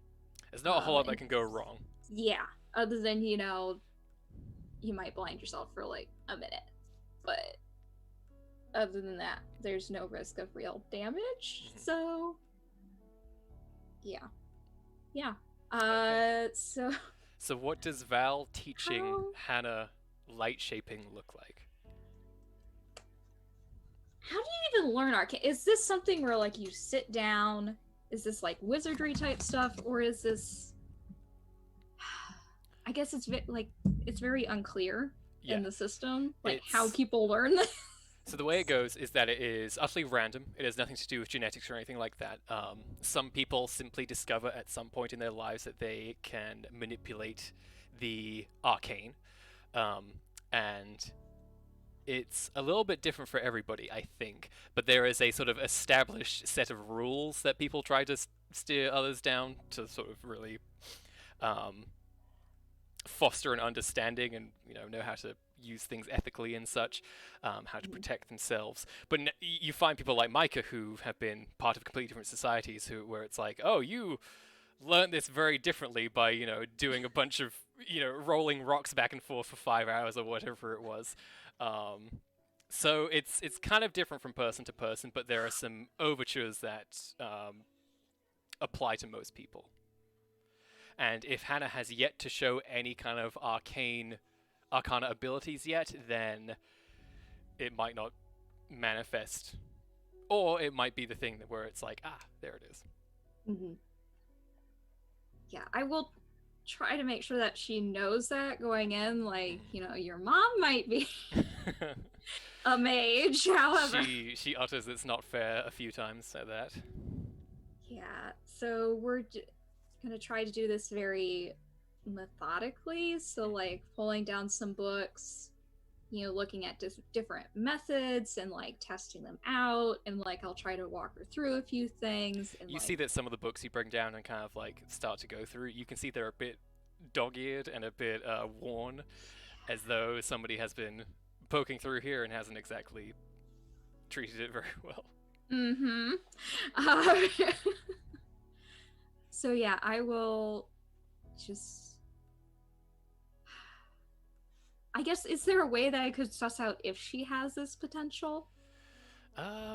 Yes. You can make an arcane lore test, or I don't know if there's a magic empathy, a magic perception test, but it'd probably be empathy. Like a very good empathy. Or mind reading. Yeah, we're not doing that. Not in this household, bud. Okay, so arcane lore would probably be the best. 15. Okay. You have heard, I think with your Jarzoni upbringing, you have heard that people with power over the Arcana typically display some sort of mark that sets them apart a little bit. And usually this is like unusual coloring to the eyes, or kind of patches of skin that are a bit fairer or hair that's a bit lighter. However, in your journeys to Aldous, you have found that none of that is true. You have met many people wielding arcana who do not adhere to those rules.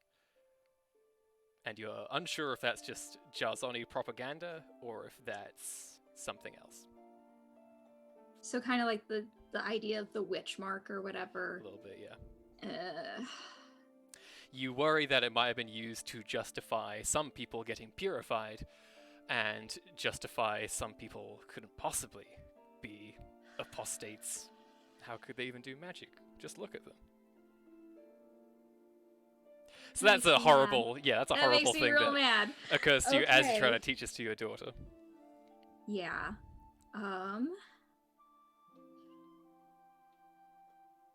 Yeah, I just try to walk her through some stuff, and we're gonna see how much luck we have. Okay. Guess it's up to her. I'm gonna roll for Hannah. Respect. Oh boy! Let's see. Okay. 13. Poor stunt. I think... hold on. Hold on. One moment. It's been a long time since I've got a stunt. Let alone Hannah. She knocks you prone. Bam! No, what? Just kidding. With light shaping? I would like to see that. Let's see. She got how many stunt points? 4. 4. Yes. Nice. Okay. So, I think you sit down. You're both cross-legged. You sit down, you put a single candle in front of both of you, and you've drawn the curtains, you've made it very dark in here so that the candle is effectively the only light in this place. And it helps really demonstrate the subtleties that you do, how it has an effect, how you make the light grow, how you make it shrink, how you make the darkness completely swallow it, and then let the flame grow brighter and brighter, and then you shift between colors. You show the various different things you can do to manipulate this light. And for you, it is a combination of words and movements. And is there anything else you think Val taps into when she does this kind of thing? Because mostly it's just using psychic powers to make physics happen, is what Arcana is at its core. But some people find different channels to make that effective. I think since this is something that she probably did not learn, well, no, it probably was something. I'm not entirely sure what she's learned from wild magic when she hasn't. I think that even if she does tap into something, right now she's trying to make it as textbook as possible. Mm-hmm. I think that there is a slight element of fear that she uses when she taps into manipulating light. Interesting. Just because it did spring kind of from her fear of fire and wanting to not see it, kind of a thing. So I think that she tries to minimize how much that comes through. So yeah. Okay. Yeah, so I think it takes a very long time for you to explain the combination of motions and emotions that sort of can help foster this kind of thing. Is there a part of you that feels like you don't want Hannah to tap into any kind of fear to do this sort of stuff? You want to keep her safe from that? Yeah. Okay. So we don't mention that at all. like the whole idea of light shaping, like being able to create light without fire. Yeah. Is kind of like why she likes this. Yeah. So Hannah struggles, and she keeps trying to mimic exactly what you're doing, and she is a quick study. She is very quick to basically mirror everything you're doing, from the cadence of your breath to the motions of your hands, every little thing. She is an exemplary student in that regard, and yet it still has no tangible effect. And it gets to the point where she's just like, what am I doing wrong? I'm doing everything you're doing. Think about how light makes you feel.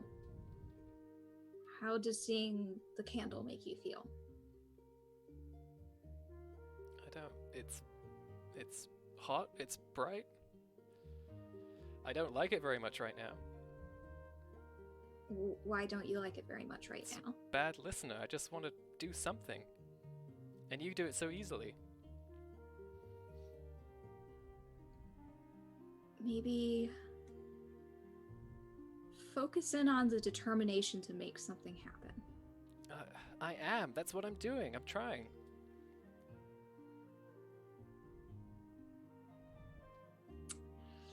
Thomas, if you make me do something with fear, I swear to God. I didn't say anything. Don't think about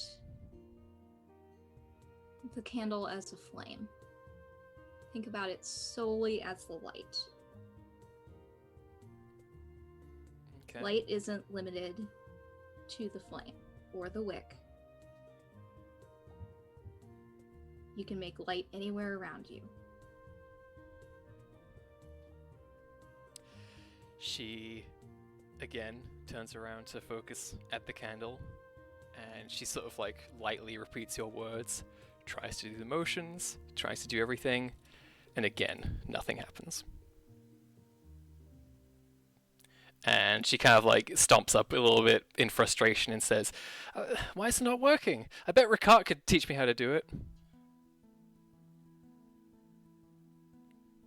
Well then, let's go talk to Ricard real quick. You know, Let's he's see a if he- bit busy at the moment, but if you would like to, you still can.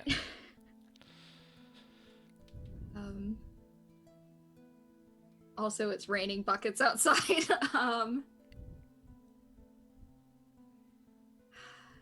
Can I...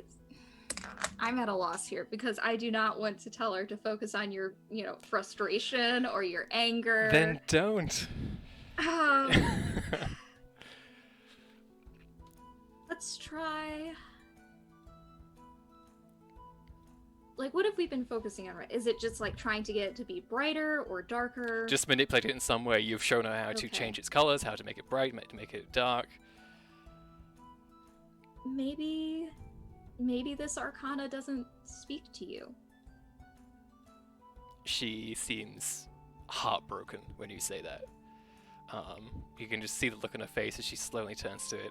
As it's kind of like this realization that you can see that she's dreamt for so long about being able to do basically whatever she wants, and it's suddenly like a reality check of, well, there are limits, and it's like a lot of her dreams just shattered before her. Come here, sit down, come here. She takes a second,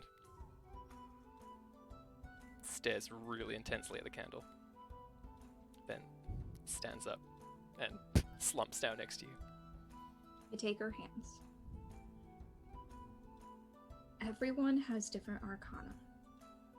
And then the candle erupts with flame. Oh no! Please make a wild magic test, Oh no! which is going to be a 14 because you resisted it last time. So self-discipline, Oh, no. trying to beat a 14. 18! Nice. The candle turns into a small-ish column of flame, but it is very sudden, and it obviously casts shadows very quickly, very violently around the room, and it is very shocking at first, but you go to look at it and realize, like, it's only about a foot or so high. It's nothing too worrying. It was startling more than anything else.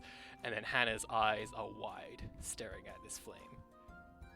And she looks down at her hands, and she again tries to do something to manipulate it, and the flame splits into two distinct little flames before becoming one again. And it dies down. And you realize that what she just did was not light shaping, but fire shaping. Oh no. Let's move on Yeah. to back to you, Blue. Is there anything beyond... At this point, it is raining buckets. It is quite unpleasant out here. It's really kind of limiting your movements, especially because... How do you feel about heavy rainfall on your little wings? Oh, well, it's not great, of course. It's like sort of like a rule.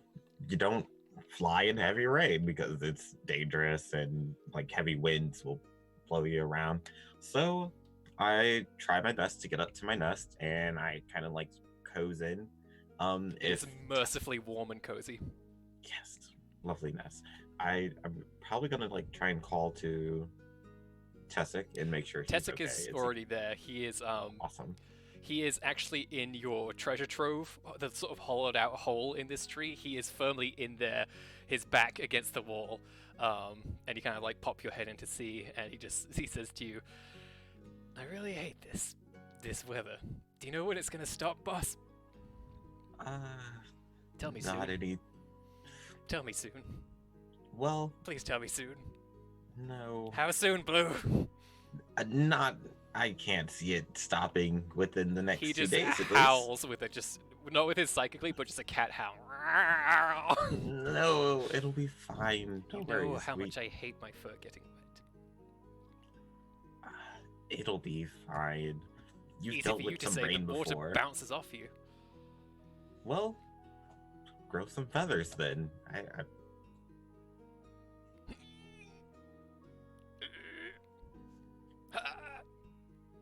Any of these things make feathers grow? no. If I had that though, I would certainly let you know. And besides, you have my hollow. You'll be fine. He just slinks down again. It'll be okay. What were you up to today? Before all of this? He says, "Well, I was lounging around a bit near one of the farmsteads, and then I decided it was time to lounge around a bit at the docks, Of course. followed by some light lounging at the tavern, my favorite place. And then I came back here because there was some sort of clamor happening in the village, and it was too loud, so I moved." Yeah, of course, right. Keeping to those duties, I see. Doing great. I can report that on my intensive patrols I saw nothing endangering Ridenkind, and I am happy to say so. Perfect. I'm glad to hear it. How about you, boss? We had a small council meeting today. I think I'll be calling Pekef, the wolf friend I met. That Wolves. he will be visiting us very shortly, just so he can meet Alzani and head out to go meet those. What's their name? Well, Bertrith and his group.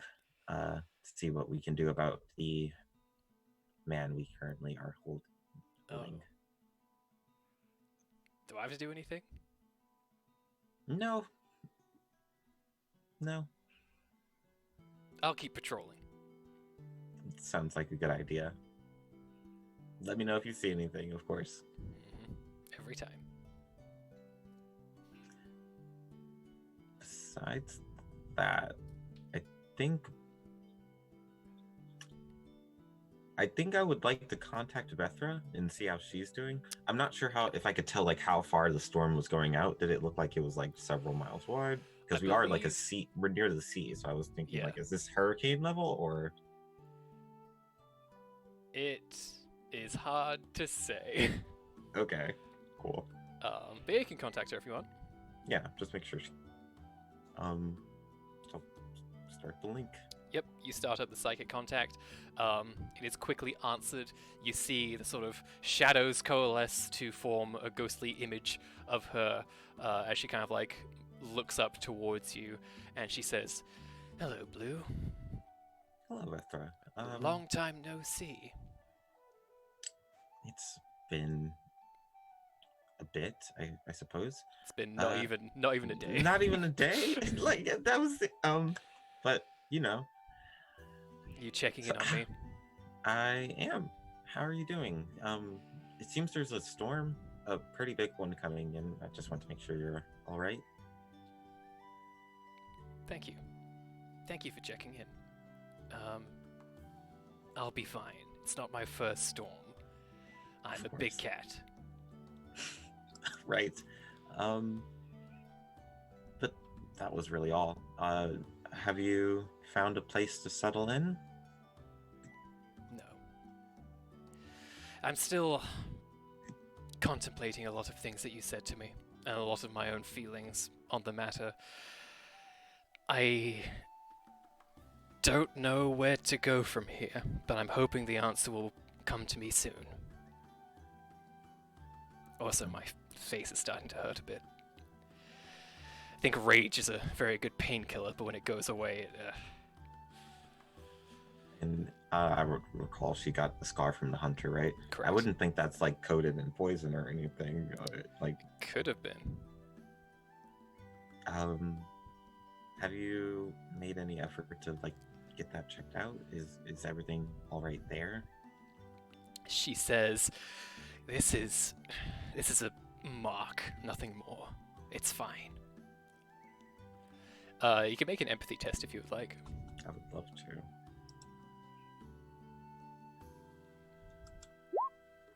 Is an 11. You think she's still feeling a bit vulnerable after everything that happened, so maybe she's not entirely willing to talk about it a whole lot, but you think it's okay for the most part. Okay. Well, I'm glad you're doing all right. If you do find somewhere, let me know. I would love to come visit. Maybe bring a friend or two. We'll see if I find anything. Sounds good. Later, Feathers.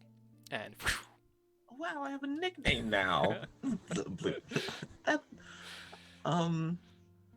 That's lovely. Cool beans. Oh, you're adorable. Thank you.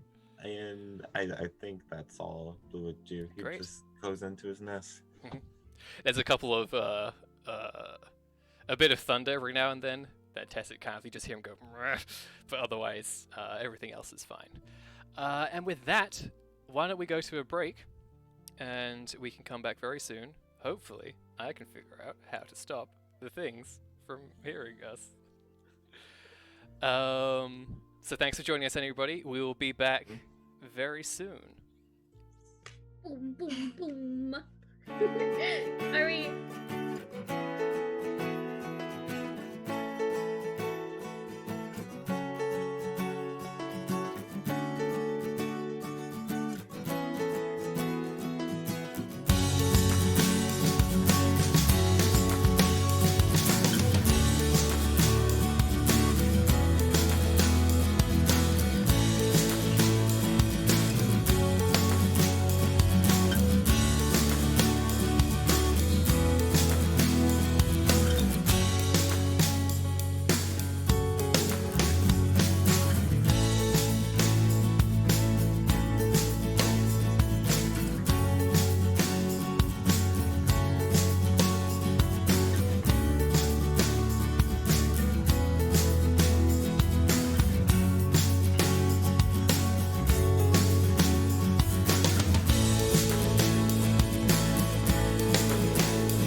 and then silent. 3, Too late. 2, 1. And we're back.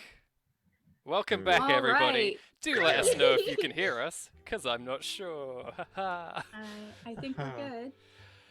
Oh Yeah? dear. Let me turn on the volume really quick. Yes. Yes, I hear you.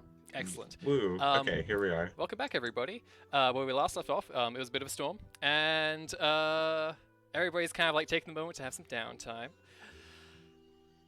The next day, well, I think you have decided that you're going to take 3 days to wait before you head out to Burdreth's place, or Wythea, and I know none of this. I We guess update Rami at some point. at some point you on the plan. yes, but before we Yes. get too far ahead, we will go over very quickly, Rami, the last thing that you were going to do while you were spying on the Yes. work camp at the tunneling Yes. project. So please take it away. Okay, so there's a couple of things I want to do. Yes, Where's Sarek? Sarek? Am I saying this right? Sarik. Tariq. Where is he? Is he here or is he somewhere else? Sarik, yes, he is at the work camp. He's off in his own tent, but Vey can introduce you if you would like. I would love to be introduced to this guy. I've heard about him. I think I've probably written an article about him before. I mean, you saw him get punched at the festival, and that was not long ago. No, that wasn't. Okay. Yeah, the most you know about him, he's the guy in charge in this place. He's a brilliant engineer and a bit of a pursuer of romance. And he's a good friend of Micah's as well, which is nice because she doesn't really have a whole lot of friends due to her just difference of cultures. Micah's doing their very best, though, and we're Yes. proud of her every day. Absolutely. So yeah, Vey brings you to his tent, kind of pokes her head in, and she says, she kind of like asks him if it's okay for you to see him, and he seems very suspicious immediately. But Vey vouches for you. She's your best friend now, and she kind of like opens up the tent for you to go in, and does the introduction. She says, "This is Rami. She writes for the paper. Sarik, he's the head honcho around here. He makes sure everything gets done." And Sarik says, "When it gets done, at least. I haven't done anything in a while." Yes, I've heard about that stall. But you know what? I don't want to make this just a boring business talk. Let's have a little fun first. You Let's- are speaking my language. I thought I was. Let's see. What kind of games do you know? Games. Let's see. Mhm. Do you know Three Drake Twist? Do I know 3? Oh, me do a cultural. Do a lore cultural test. lore test. Yes. Yeah, I have that one. Hell yeah. You're operating at -1 now. Hey, I'm really glad that's going down. Okay, so 12 Yes. plus It's another step point. been a while since you've played, but you remember. It's very similar to trick-taking games. They're all basically the same. You'll be able to pick it up very quickly. Aware of its existence, played once or twice. Not my strongest. Sure. Well, what's better time than to teach than during the rain, surrounded by friends? Exactly. And he kind of like takes whatever blueprint he was staring at, rolls it up, puts it in a tube, seals that, puts it against the wall, goes over, kind of gets some cards out, and starts dealing things. He says, "Vey, are you joining us?" And she says, "I would love to, but I think I need to make sure everybody's good and accounted for, make sure everybody's getting their needs met. I will be back soon if you Well, if it you was need me." so wonderful to meet you. I have had a pleasure talking with you. You truly have done this town such a great service. You're a real sweetheart, you know that. You're a real boon to this town. Alright, you two take care. Don't have too much fun, alright? And she leaves. And Sarik just kind of like starts shuffling the cards and he says, "So, Rami, Hmm. going to write an article about what we're doing here?" I am, and I'm so excited. You see, we haven't spent nearly enough time just talking about the service you are doing, and I feel like it's my job personally to fix that. Interesting time that you choose to come when we are at our perhaps lowest. Oh, well, I didn't know the rain was going to hit. I was already halfway here. I'm not talking about the rain. Well, I would love to have that as a quote then. Interesting wording here. At your lowest. See, this is the kind of thing I would very much like not to be in the paper. Oh, of course. I want to write a piece that shows you guys off in your best light. If you're telling me something isn't useful to be known on the paper, we can even do a little sabotage.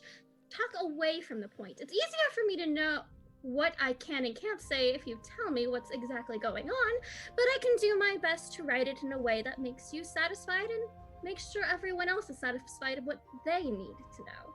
And nothing more, nothing less. Your words dance like a Latian water shaper, yet you work for a simple village newspaper. I get that a lot. I am so very talented. So Quite a it's- pity, isn't it? But I'm avoiding my father, who I hate very much. Oh, now there's a story there. Yes, it is. Actually, you know what? This is an interesting time to bring this up, but you deal with a lot of relationships. I see you juggle many people. What if perhaps someone who you've known for a while and then you don't know them anymore and they turn back up? What would you do in that situation?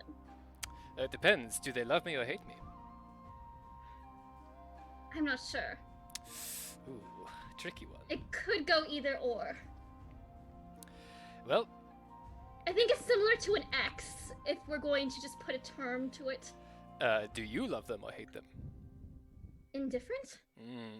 Always complicates things.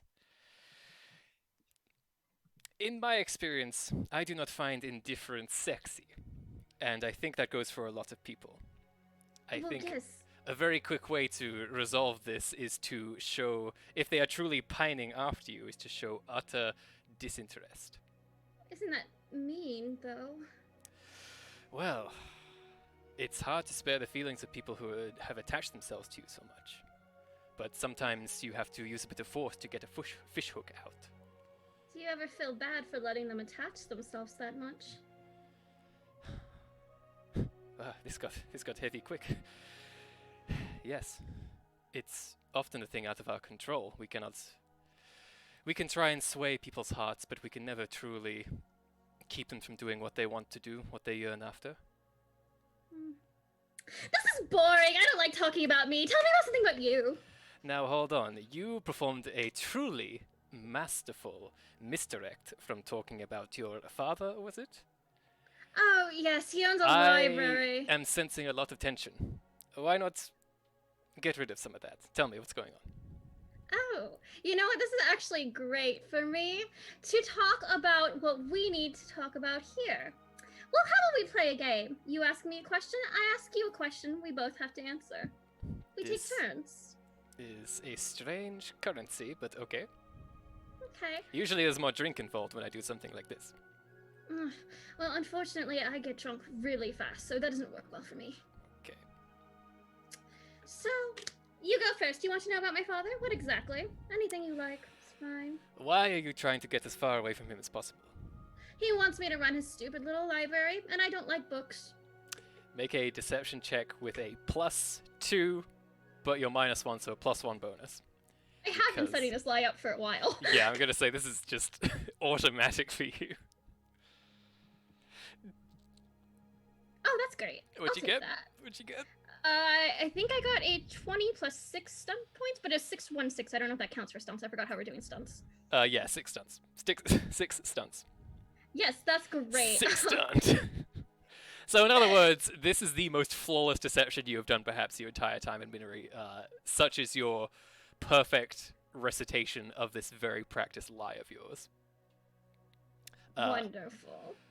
So if you'd like to think how you'd like to spend those 6 stunt points, go ahead. I think I'm going to use and another thing to take this and misdirect it to him, Okay. which is you may take an additional test as part of your action before. So I'm going to do like a perception test to like immediately see what he's most worried about in this room of me noticing. Love it. Make an perception empathy test. Okay, I don't have that one, so I'll just click perception. I got a 12. Okay, 12. The thing he is most concerned about in this room, it's...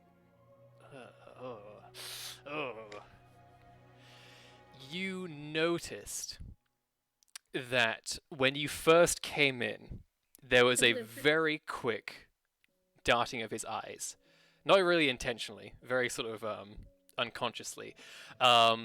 There are various kind of, like, this is a very nicely done up tent. It's got a lot of furniture in it and rugs and such.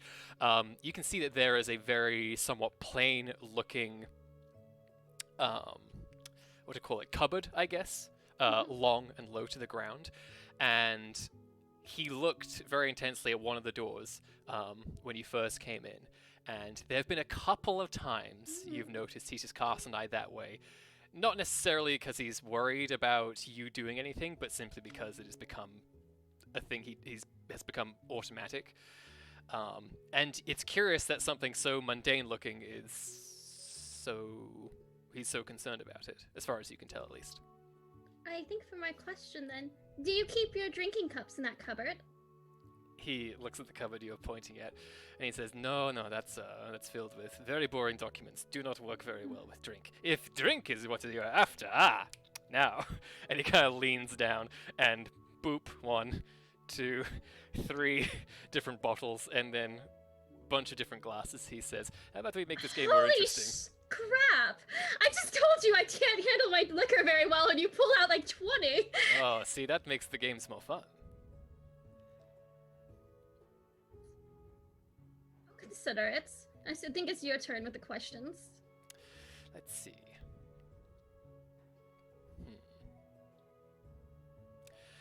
If your father did not expect you to do this business, then what would you be doing with your life? Well, I'm doing it, aren't I? You would have come here, had run away so far to come to a small town that nobody's ever heard of to run a gossip paper? Seems like you could be commanding... Run a very good gossip paper, thank you very much. I'm just saying it seems like you could be commanding salons. So what are you doing here? Why Miniry exactly? Again, it's far enough away from my father. Right, but if he wasn't a factor, you would still be If he wasn't here? a factor, where would I go? No, Miniry's... It's kind of gross. There's a lot of cow poop. If I could pick somewhere else, I would. The smell gets to me too. I am not used to it. Right. What about you? You're very good at your job. Why are you here? Well, because this is one of the most important tasks that's been set out in terms of Orlus's infrastructure for a very long time, and I should know. I have worked on a few of these things in the past. That is why I got appointed to this position by the Queen herself. She was impressed by one of my depictions of her and her husband. Oh, interesting. But I am no stranger to structural engineering, and this is one of the greatest tasks that I've ever been given, and I plan on doing it right, even if it does take more of my life up than I originally intended. Oh, really? So we're back to those delays again. Interesting. It happens. I just wish it happened less often. I've got a lot of people depending on this to be done quickly, and they're all far more powerful and rich than me, so I have to Oh, so they're all breathing down your neck, is what you're saying. Which... It's difficult because they have questions and you explain it to them, but they're not really interested in the answers. They just want what they want. Exactly. I understand that. The great thing about that is you know what you can say then, since you know what they want, and you are very good at talking as well, so I don't think that should be as big of a problem for you as you're making it out to be, if it was just some little delays. Why do I get the feeling you're sizing me up for something? What are you really here for? I told you, we're playing a game. Oh, come on. Everything's a game. What's the difference between this and any other game you have? Life is just a game. I think it's your turn to ask the question. Okay. If life is a game, then why did you come here so concerned about somebody attaching themselves to you and you worrying about how you affected their feelings?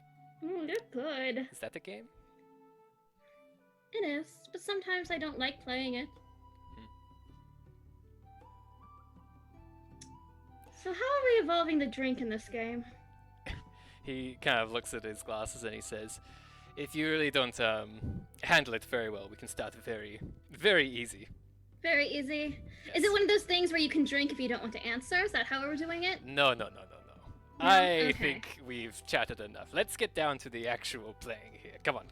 Okay. And alright. he kind of proceeds to make the card game incorporated in the drinking game to try and make it a little less of a conversation, a little more of a game. Yes. Yeah. I think some time passes.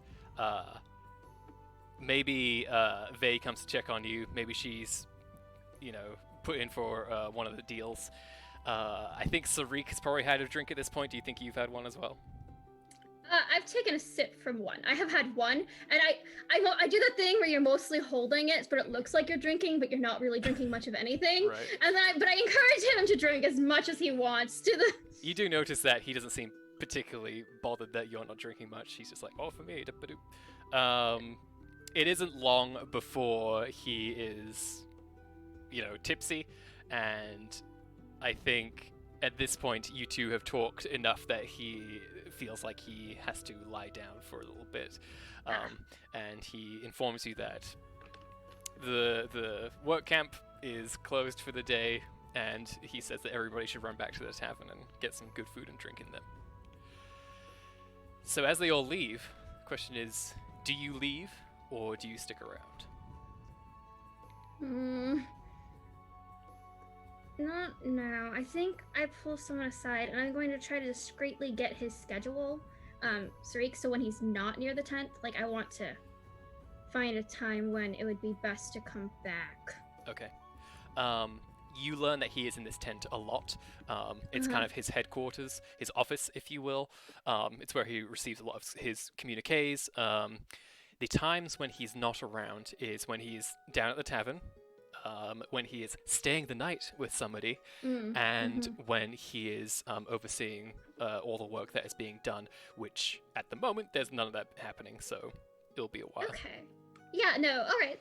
That's enough for now. On the way back, I have something to tell Ricard, too. Ooh. Okay. Let's do that now. Okay. Very quickly. It should be pretty brief. Yeah, no worries. Yeah, so I'll just bother him. I think I know where he lives. I just show up. Yeah. He hasn't, he kind of lives on the top floor of, I believe what would be the equivalent of the bookshop in this place. It is kind of subletting to him while he is here in town. And naturally, nobody ever really sees or hears much of Ricard, as far as you're aware. So you come to this bookshop, very quaint, very rustic, very beautiful, and you make your way up the sort of wooden stairs to Ricard's place. I knock on the door. It's loud. I'm loud. you have a well, no, you wouldn't be tipsy at this point. Even no, if you I were, barely you would touched be very it. sober. Yeah. You are soaking wet though. Yes, I am. It is truly awful outside. There's nobody on the streets. You go. You knock on the door quite loudly. Still takes a frustratingly long time for Ricard to enter, and you do wonder if, halfway through coming to the door, he got distracted because he kind of saw one of the storm clouds that looked like a shape of something that sent his mind spinning. But you quickly bang again, and he comes to the door, and he opens it up, and he says, "Remy, hello." Yes. So I was down with the miners for a bit, checking that out, and they have some worries, I've noticed. I wondered if perhaps later on you would like to go in there, check it out, and make sure that they know it's completely safe. There's a couple of doomsayers who believe that there's something cursed and dark in the tunnels, and I just thought if we had our magical expert do a quick run-in, perhaps we could go tomorrow together. You could just let them know everything's safe and good. Is there something happening in these tunnels? I don't know. I don't think so. From what it sounds like, it looks like a lot of fear. But fear can spread, and that's not something we want to encourage in this village. I see. I do have a lot on my plate right now. It shouldn't take long. Maybe literally just a 10-minute check. Let them know it's all good. It's a way to reassure them. The way my power works, I can, as you say, check things that have recently occurred, but I cannot pry such secrets from the walls. I don't think we need to pry anything at this point, but if there's something terribly magic in there, and if it's overflowing to the point where they The second notice... you say terribly magic, hand to the chin immediately. I figure, yes. I forgot you have your little keywords. Excuse me? Oh, for you, if something takes your interest, there are words that matter more to you than anything else. I could talk all day about how much I want you to go there, and it won't make much of a difference. If I say the word, there might be something terribly magic, I feel like that changes your... Something you should work on. You're pretty easily manipulable. And I kind of pat him on the head. It's glorious softness. Bouncing from his hairdo. He says, I'll have to keep this in mind. There's a lot You of should. rules that I need to understand. Once you know them, it's easy to use them against people. It's another weapon like anything else. I have no need for weapons. Everyone does. How do you think I got the man out of the tree? I used words as a weapon. You used fire as a weapon. I used fire in a terrible, truly terrible... I was trying to lightly set his cloak on fire, and the entire tree erupted in flames. So what you're saying is words can be immensely destructive when we don't use them responsibly. Yes, like anything else. This is going to be difficult for me.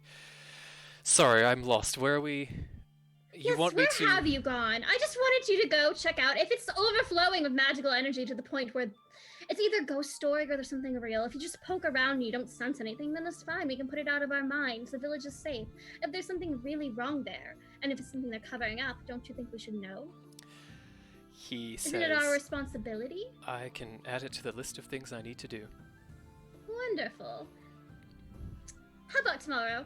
Let's just move it up on the list a little bit. I can find a way, yes? Perfect! So nice talking with you. I am drenched. Goodbye! Just closes the door without saying anything. Okay. Yeah, so after this day, the storm that has gathered in Miniry has gotten real bad. There is constant thunder strikes.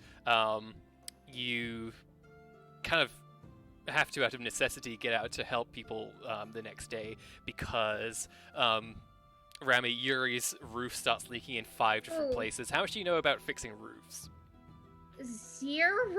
Okay. So you kind of like help get her pots and pans and things and like try and like hold it all steady while you desperately find somebody who can fix this. You know that Jun is a plasterer? Maybe you can plaster a roof closed? You don't know. He'll probably do it anyway. I guess I asked June. I'm like, what does plastering do? Does it make roofs stop water? He informs you that it's not entirely his area of expertise, but there is something he can do to help, and he will gladly come and help as soon as you need it. Gladly? Blue, This kid's too nice. he's eager to help you.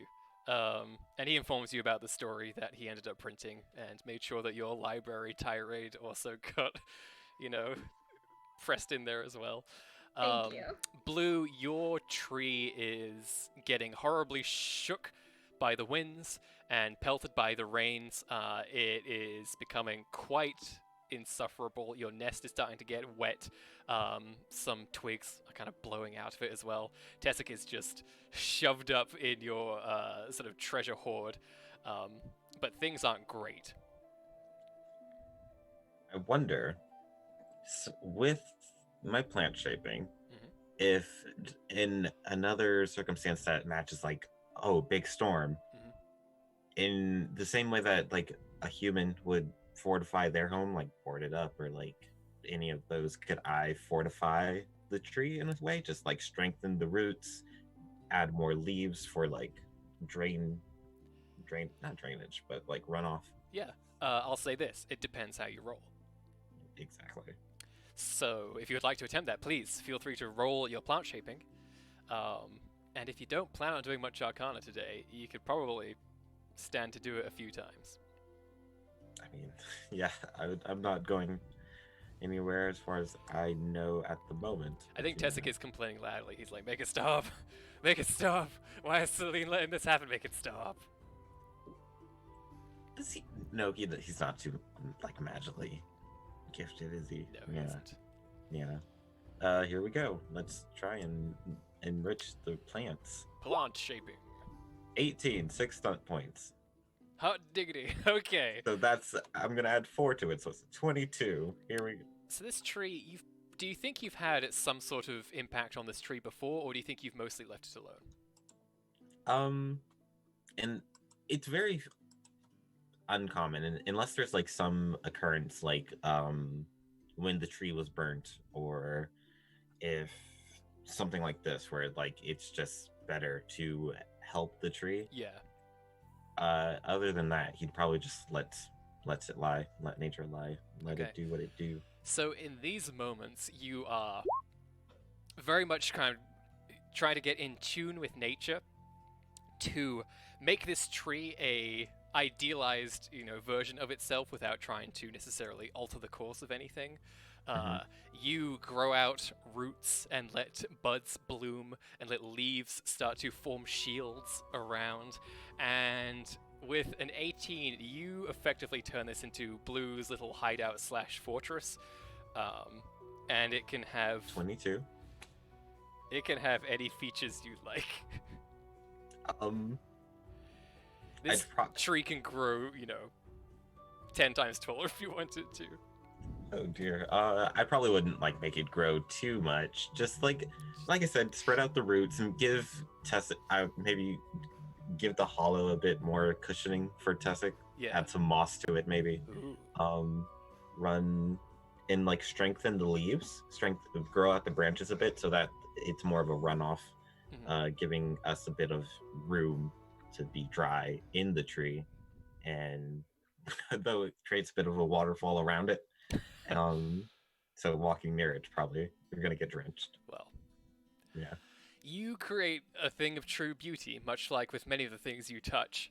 It is a incredible tree that looks like the way you have shifted the roots and the branches and everything, so they are twisted in beautiful, aesthetically pleasing designs that is both an expression on your part while also a reflection of the beauty of nature.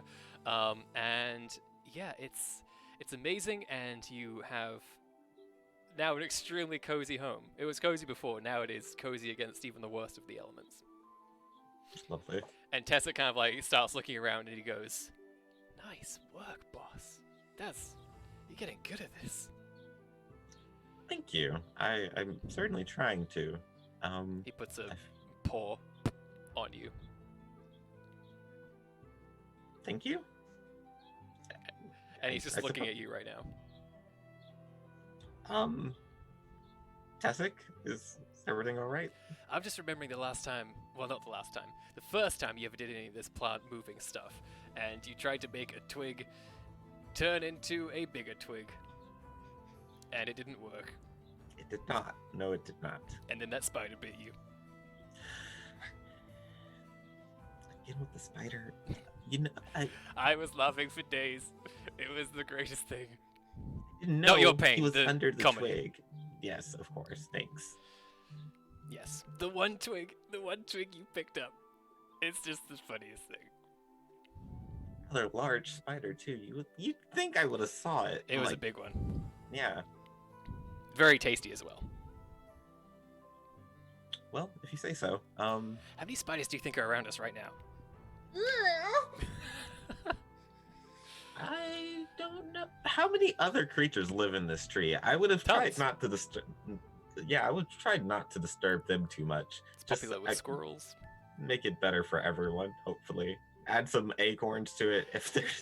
Do you know you've effectively turned this into an animal hangout spot, because it is even as you and Tessic are talking, squirrels are scurrying up the trees and they're drenched. A few birds flap in desperately and to start making nests about the place. And you hear Tessic say, hey, we were here first. What's everybody doing? Get out of here. The tree has enough room for everyone. You made it too good, Blue. No, it'll be fine. This is nice. It's almost like the Weald. Just a little secluded spot. Tessic says, I hope we don't get hit by lightning. Moving on to Val. Day 2.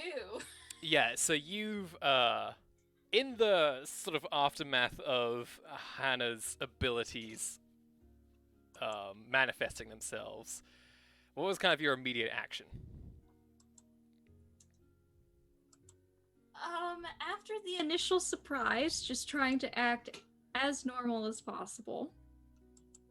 And like just trying to pull every single book that we have on fire shaping, and there was a very long lecture about responsible use. You could tell that it was hard to pierce the giddiness. Okay. It was still very fresh. Yes, and responsible use as in, maybe minimize use within the house.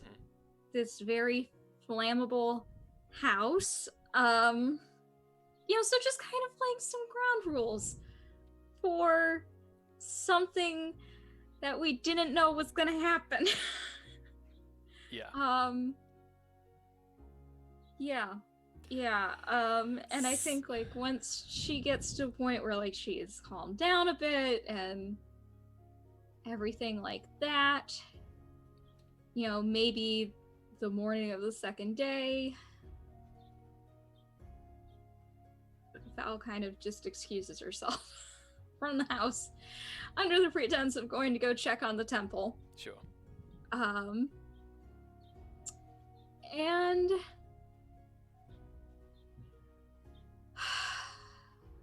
so no one's in there, correct? Is anyone in there? I think there are a few people here. During the time for a storm like this, there are many people who are praying for a swift end to it, are hoping that, their livestock can overcome their fear and emotions that are brought up during difficult times like this. Okay. Even at 5 a.m.? Oh, you're doing it at 5 a.m.? Yeah, when she gets up. Then no! Excellent. Nobody's Okay, there I was yet. like, these are some very dedicated...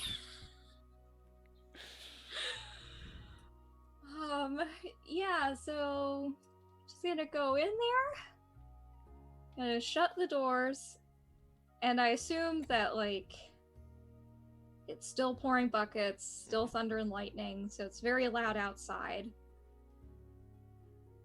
She's going to go over to Leonoth's altar and statue. And she is going to scream. I am not going to do this at full volume. Okay. You don't get her. You've gotten everything else. But you don't get her. And then she's gonna leave and she's gonna go back to the house. Okay.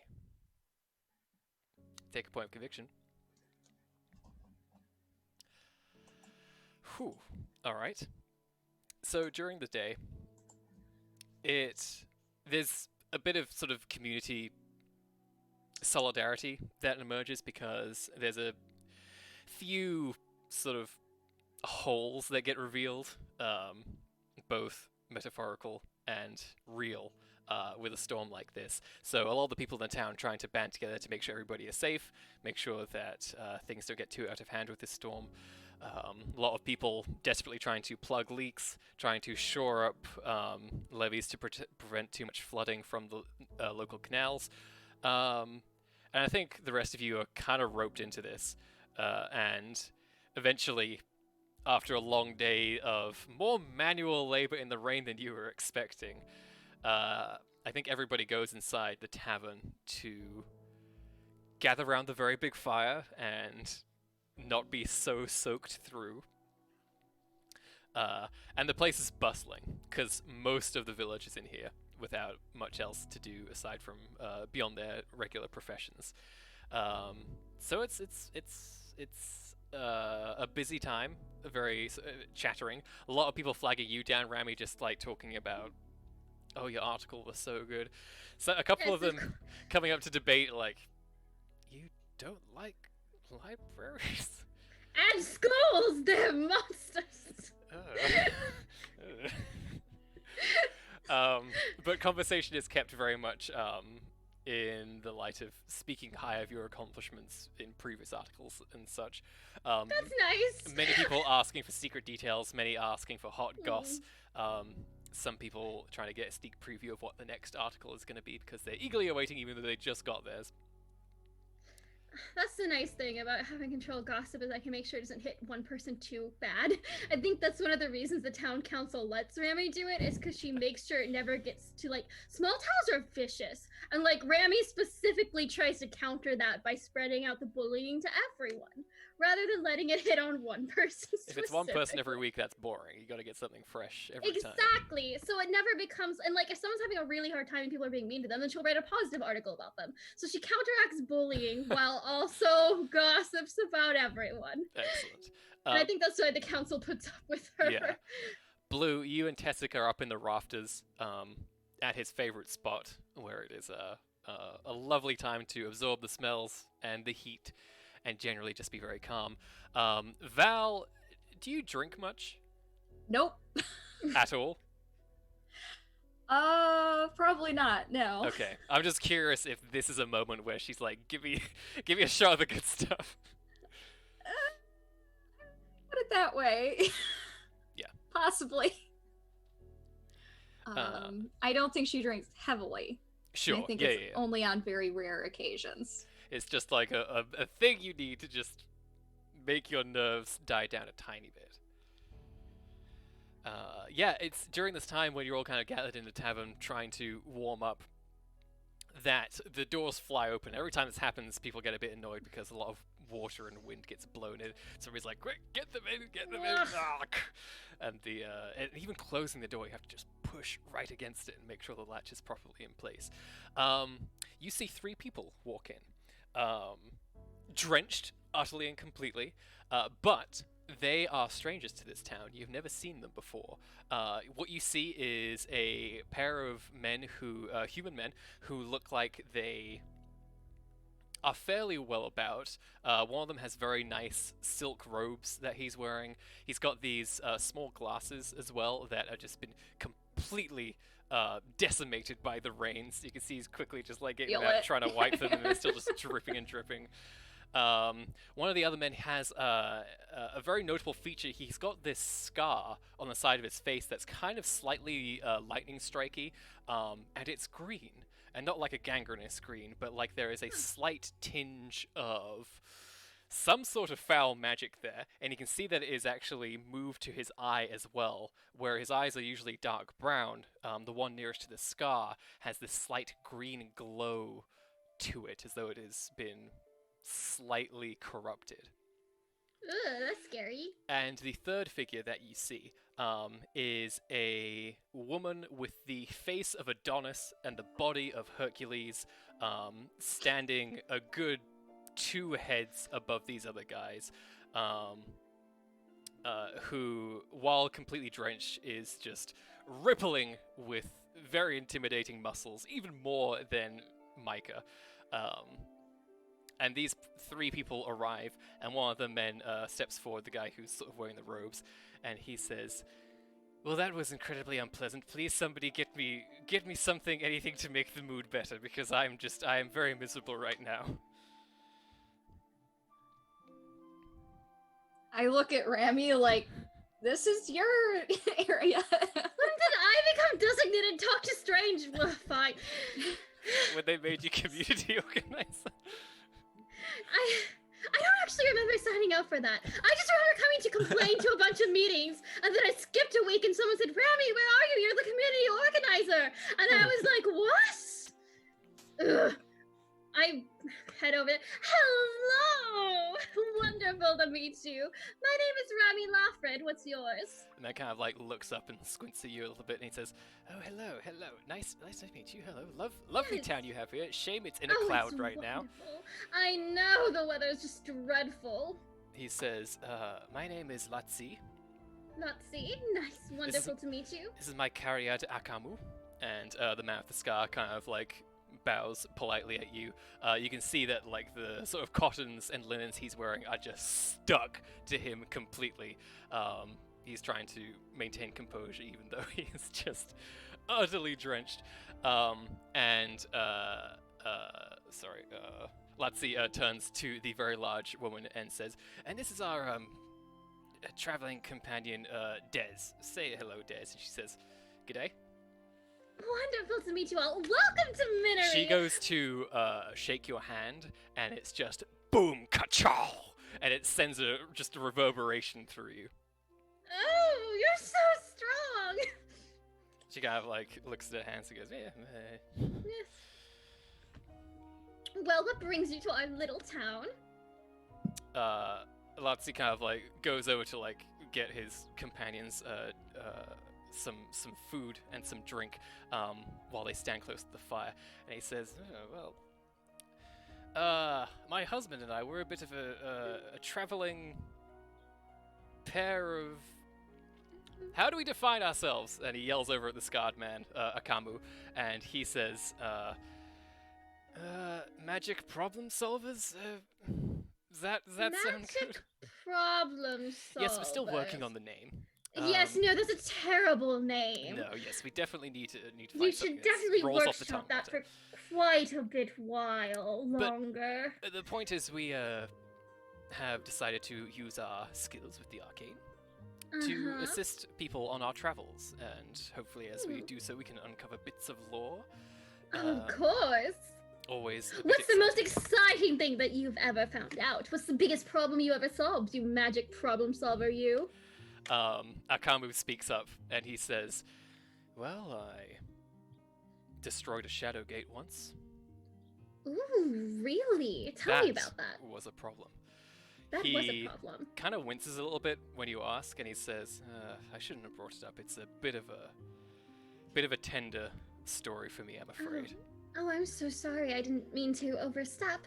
You just seemed No, like no. the sort who's I'm the one who brought it up. It was really my fault. I heard of these people. Yeah, since I want to do my cultural lore check Yeah, I spent I 5 don't years of think my life traveling. This is cultural. Well, sure. You can make cultural lore tests, or arcana lore tests, or history tests. Anything like that might suggest you know who these people are. Would love to know if these guys are legit. And just let me know what you rolled. 16 5 stunt. Oh, 13 4 stunt. okay. Let's see, 16. Let me just double check how good a 16 is, because I think it's really good. It's real good. Okay. Let's see. So Val, you have not necessarily heard of these people, but the wounds that you see on Akamu remind you of a story that you heard about. Let's see. It was about the dangers of shadow gates, and this is a popular cautionary tale that people tell of, like, never ever ever ever ever go near one. I don't know if you get any more details about that, though. That's probably it. Rami, you unfortunately, you've never heard of these people. Blue, did you roll something? I did not. Okay. But I would like to, from the rafters, just hip hop over onto above where his husband is. I missed his Akamu? name.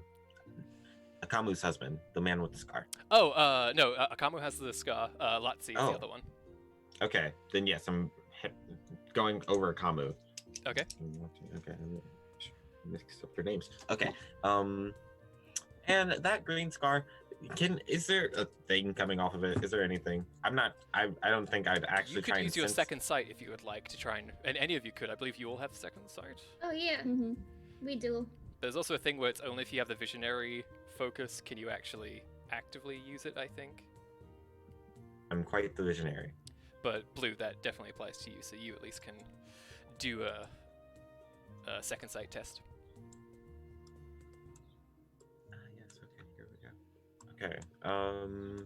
Yeah, I will attempt it because it's slightly concerning. I'm just like curious where that came from. What's happening there? Yeah, sure. That would be a 13. 13 is exactly what you needed. Exactly. Woo. And I will roll my fatigue. Oh yes. 13. You There is no active arcana happening on this man's face. These are very much scars. They are the vestiges of something that did happen, but now there is nothing else left. You don't think it's going to spread. You don't think it's going to cause anything. You don't think it is indicative of any corruption in this person. You think it is just a superficial wound. I would very much so like to not be tired here, so I will roll a conviction again. To not be tired. Oh dear. Okay, I'm tired. Not doing super great with this. So you just Always with the sensing. you I just always stared get at a tired man's there. face so intensely that you got winded. Suspicious is what it is. So Akamu kind of like turns around. No, he kind of looks upward at the rafters where he just hears an asthmatic bird, and just says, "Very curious. You've got a bird in here." We have a blue! He is wonderful! Hello. Ah! Oh He my raises a wing. goodness, you speak. This is absolutely wonderful. Hello. How are you today? It's very nice to meet you. Drenched. Well, yes, that it's raining outside. Wonderful to make your acquaintance too, Rye friend. Yes. I was just looking. I'm gonna head back over there though. It was very nice to meet you though. Okay. Nice meeting you too. And he'll just hop away upon the rafters back to Tussock. Kamu just says under his breath, "Charming town, charming town." So, what brings you here other than the weather? You can see that Lutzi says, "Oh, it was not. The weather, we really did not want to travel during this weather. It caught us a bit by surprise. We just came from the north. Over the mountains, quite a difficult trek.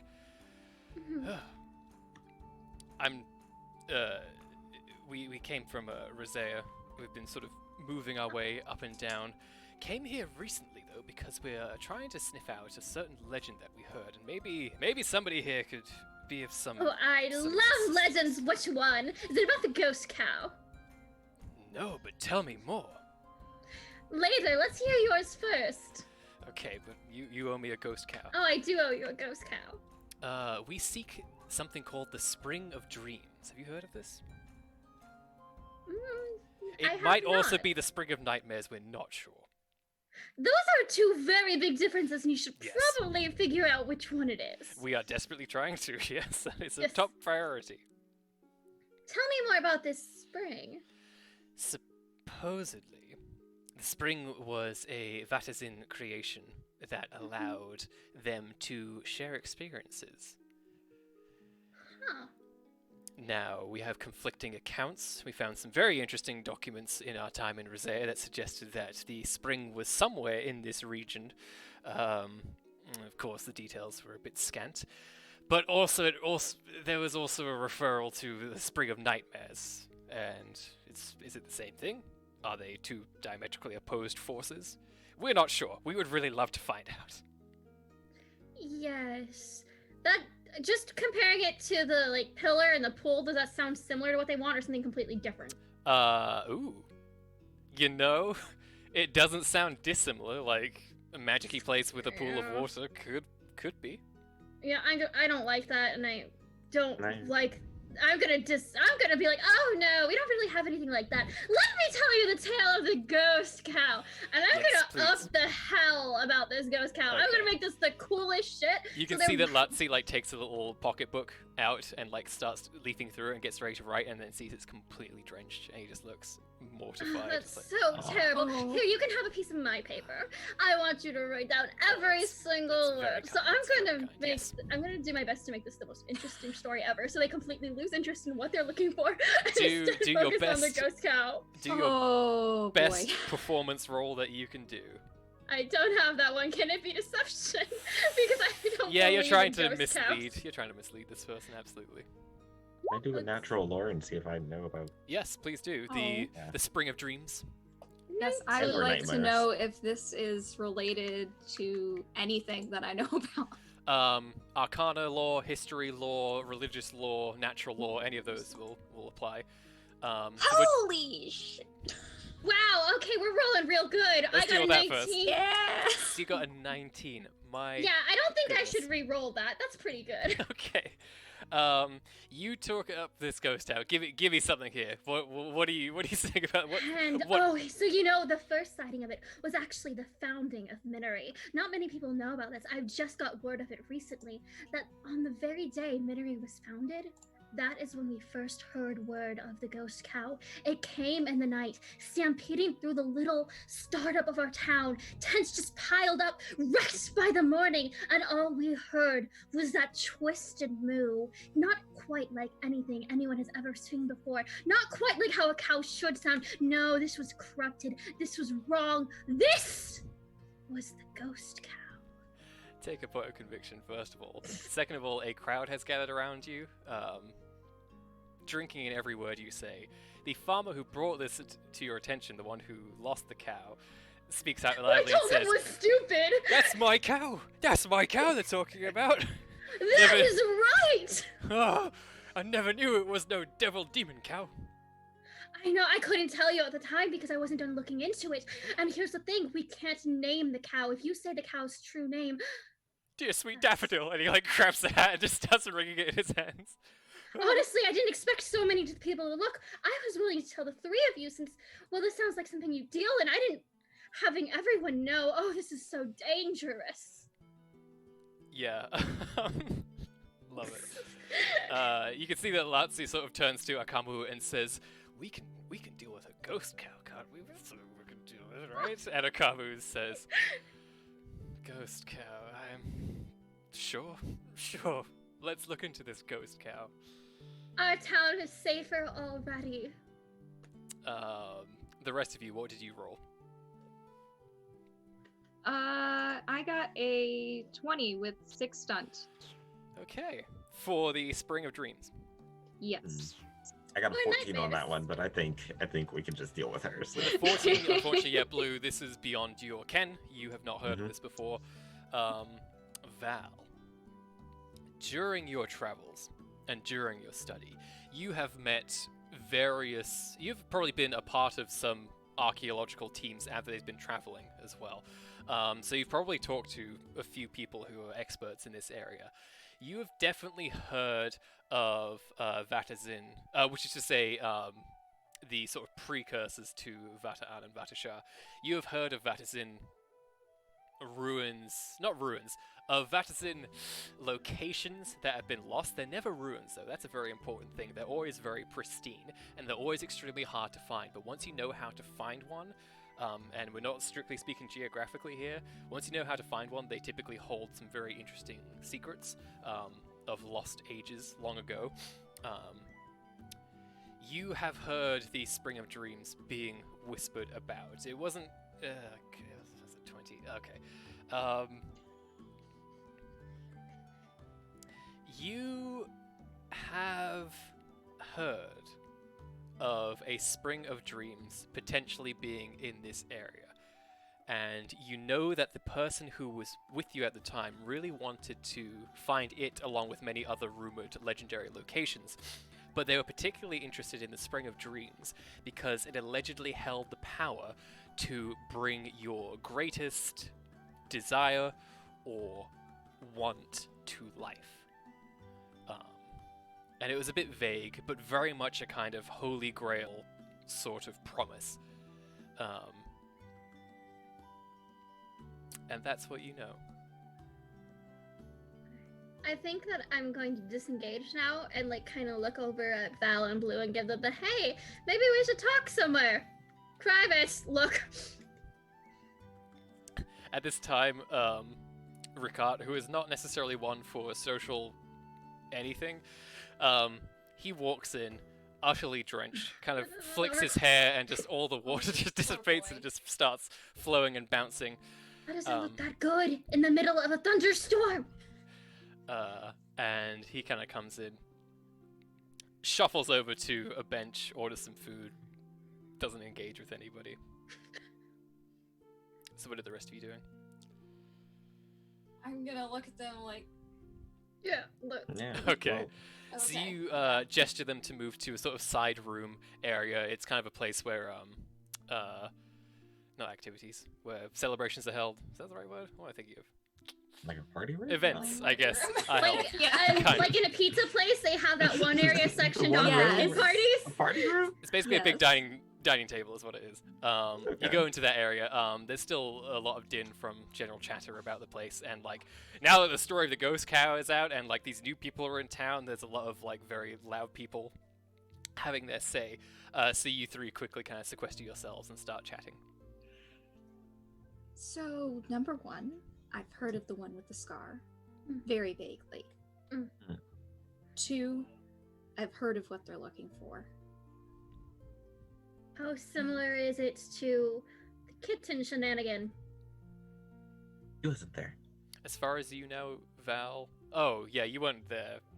I didn't see it, so Oh, she unless they didn't see relate it. it. I don't So I think. wouldn't have said that because I was told not to say that. I asked sorry. specifically That's fine. not to like. Right, Yeah, so I wouldn't have said it that. was I just forgot not- that Val specifically wasn't there. My bad. No, it's fine. Yes. So I just kind of look at Blue like, What I don't know about the actual, what is it called? Spring of Fountain Dreams. Spring of Dreams, yes. But would I have any thought that, oh, this could be the core?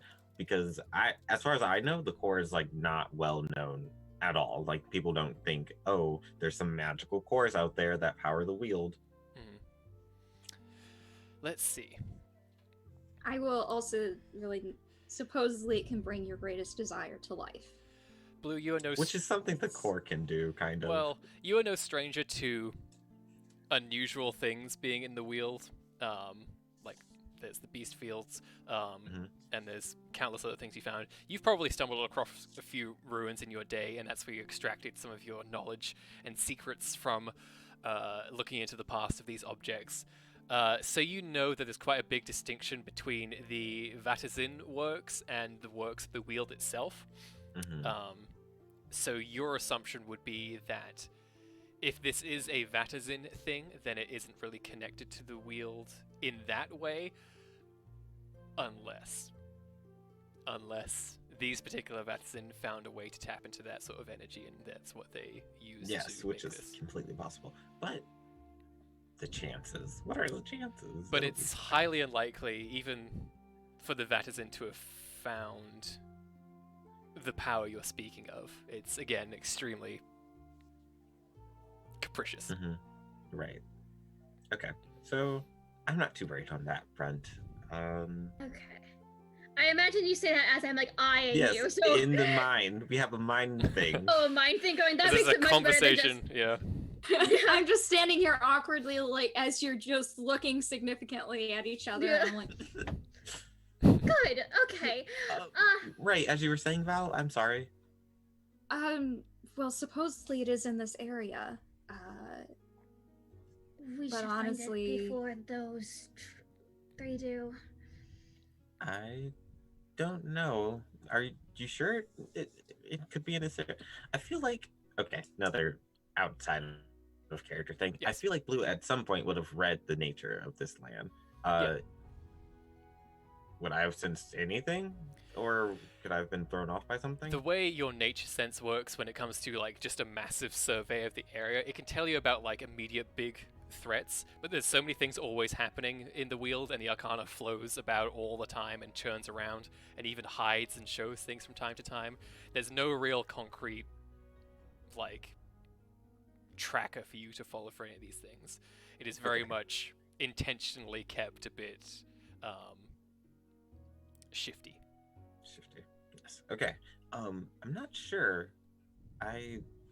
There could always have been something I missed. I know the magic around here is pretty strange, which might lead. So yeah, maybe. I'm not sure. should we be concerned about this? Is this going to draw more people here? That's my biggest worry, but they aren't that well known yet. If they were some big magic hunters who came around and told all their stories everywhere, that'd be another problem. If we make sure they don't find anything, keep them distracted with those cows, then it should be fine. We can keep everything okay. Tourism isn't a bad idea, though, unless we want to use this. It could be an angle. It would bring the wrong type of people here. It is a concern that something of that power would be here. If Maybe- we prove there's nothing here, though, I'm just saying, we could just have that as an angle. Yeah. I don't know, just the fact that something like that could exist here, of all places, is... Haven't you noticed, Val? There's a lot going on with Miniry. It's I mean, almost as there's- if we sit on some sort of ley line between the magical essence of the wheel and things going on in Aldous. It's I've noticed that it's very strange here. I agree. It's There's... also the only village you've ever been to in your life. Yeah. I have been That to a too. lot of villages, though, and I was... Like, I did not expect it to be as exciting a position when I was first. Right. This is assigned. not what I was looking for. It's not what I expected either. But here we are, and I do owe you all an apology for before I got a letter from my father, which put me in a bad mood. I'm sorry. I'm sorry that it made you feel that bad. That's alright. As long as you know that I'm sorry and we all know that we're sorry, then we can move back on. Perhaps we I could would work on your visionary work. If your visions give you that much of a migraine, I don't think that should be happening. I don't think it should either, but not everyone is good at magic. I still think that we could find a way for you to not have this pain. That is very kind. Everyone in this town is very kind. I should hope so. Well, it's not like that everywhere. She has a point, but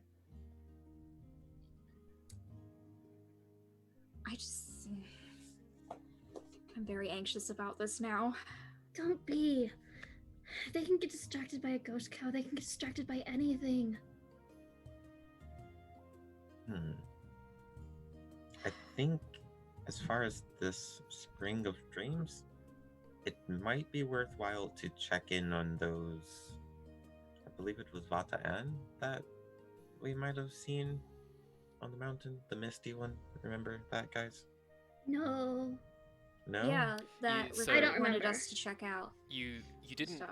didn't see a Vataan on the mountains. Right. It's too we far just away. assume but it was you- Vata Ann. Yes, it is assumption made because Yeah. Vataan goes something called the calling that sometimes takes them to places like that to pursue religious or otherwise spiritual enlightenment. Right. And Ricard was just like, that's weird. Yeah. Oh, right. We were worried about Ricard having a calling moment. Okay. We could go up to there. We don't have much time until we have to deal with Birdrith, which is honestly a higher priority. You could test the weather Yes. again, actually. Yeah. Oh yeah. What's the forecast for the next? Let's see. Just imagine Blue pulls out a bunch of weather equipment, just slams it down, starts. A weather vane, a 17. barometer. So 3 days. 3 of- days. Wow. Okay. Yeah. This storm is going to persist for 2 more days. And then it is going to be a bit miserable, but otherwise much easier to deal with on the third day. Sorry. Yes. Traveling Either weather? way- Yeah, you could travel in that weather. Okay. Right, so we should probably figure out our next course of action. There's a couple things I need to wrap up in town, and we do need to deal with Birdrith. Do we want to do a quick exploration up the mountain first? I think that would be smart. If there are going to be people here poking around, looking for this. I don't know. By No the worries. way, I'm keeping eye out that no one's coming near here. Like, if they're like, those three, if they're trying to peep over here, I'm The watching to see most- if they're watching. The most recent thing you see is Akamu yells over to Latsi and says, "Did you see the raven riding? Where'd it go?" And Latsi goes, Raven Raiden, where? Hey, Blue, smile and wave real quick, and I throw Blue out. Oh dear. I start tumbling and I hopefully catch myself. Okay, that was more metaphorical than like actually tossing I him. feel thrown. Just chuck him. It's fine though. Hello. Latsy sees you, kind of like puts down his drink that kind of splashes over onto the table, kind of makes his way through the crowd, comes over to you, adjusts his glasses, and says, Raven Raiden, hello, hi, I'm Latsy, nice to meet you. Hello. I'm Blue. Lovely to meet you, Blue. I'm a bit of a tinkerer. I used to be a scientist, and I am working on something right now that I think you could help me out with immensely. Let me show you. And he like runs over to Des, the towering muscle-bound woman, and says, Des, What have you done? What are and he you? picks What's up going this on? No big idea. It's pack fine. that she was carrying, and he runs over to you and he puts it on the ground. He starts unpacking it, and he kind of like looks at the rest of you. Yes, hello, and it keeps going through, and he I starts. move myself in front of Blue just for safety. He pulls out this kind of wooden limb that sort of springs out, and then another one springs out, and another one, and it's just this mess of these wooden slats everywhere. And he pulls them up by a very crude kind of harness, and he holds it up and he says, "You can help me make others fly like you do." What the fuck? Oh dear. Could I? Oh no. Are you sure about that? Well, no, at the moment I have much more work to do before my patented flying machine is going to work. But you never know, might one day give us all the power to soar through the air just like you do. I'm just wondering if I could get some sketches of you at some time. Doesn't have to be anytime soon, just to see if I can tune the design a little bit. There's still a lot of kinks that need to be worked out. I mentally message Blue and ask him if he's okay with this. I'm gonna Like, do an empathy test because Please do. I kind of destroyed a book about, the physiology and habits of Raiden. Yes. So I don't know if I want another one. Yeah. You're Yeah. quickly bombarded by Arami, and now her ghostly image appears literally next to her as she asks this question of just like making sure you're okay. you want me to get rid of him? Because I'll get rid of him. He's freaking weird. This seems to be a lot. I got a 16 on my perception. 16. empathy. You recognize a spark of something in this man, and it's something that you yourself have, and it is the true, earnest love and desire for learning new things and innovating in new and interesting ways. With a 16, you also sense that there's a... how to put this? There's a slight...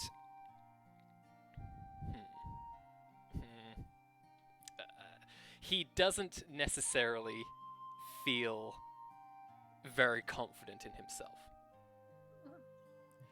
And you wonder if a lot of this excitement is kind of a moment of, oh, I can finally stop being such a failure. Oh. Oh. Now I feel Spectral bad. Blue will say, I think he's fine, Rami. And then Real Blue will say, sure, I would love to model. Well, And if I could just get a close look at your wings and how is your wingspan and how they work, get a few sketches down, I would truly appreciate you that it could help this machine so much. okay, sure, yeah. If you want to just look at my wing, I don't know about now, but No, of course not. You, I'm sure, have more important things to do with your time, but we may be staying here for a while, so if you find yourself available, I would love to arrange something. of course, I'm usually in the large tree in the center of town. Didn't really catch much on our way in, I'm afraid. Okay. Well, I would gladly help. Just so you know. Just for my own curiosity, how does Blue feel about two legs being able to fly? Not great. That it's like specifically. It's kind of like It's my thing. It's my thing for one, and for two, if the primordial sort of gods wanted you guys to fly, you would fly, and you're not flying. So Harsh truths. That's fair. That's fair. Love that. Is there even magic that can allow you to fly, or? Probably with like storm or wind shaping, you could. Oh yeah, wind shaping. There's Yeah. magic that can push you at great velocities. I won't say there's anything that lets you fly, as of yet discovered. Wait, so are they like Aang when they have like a little ball of wind and just scooting around?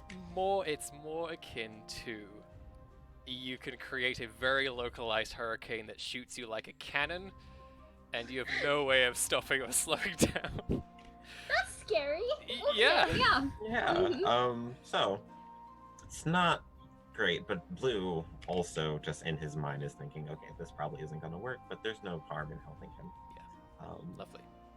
When he says he's a scientist, how much science is actually going on here? Can I try to deduce that? Yeah, you can make a perception seeing test just to get a quick up and down look of what you personally think. Okay. How much of a scientist is Val is the question. I mean, she was raised by the alchemist and Oh, that's true. head biologist of the convent, basically. Not biologist, but like botanist? Maybe botanist would be a better word. Herbalist? Apothecary? Herbalist, yes. This is seeing, correct? Yes. With your eyes. 14. You don't necessarily have much engineering experience. Mm-mm. But when he pulls this thing out of the bag, like, a bunch of the things move at once, in tandem. It is clearly a very early prototype, like, you're not meant to put this on right now and fly right now. You're seeing the skeleton of something.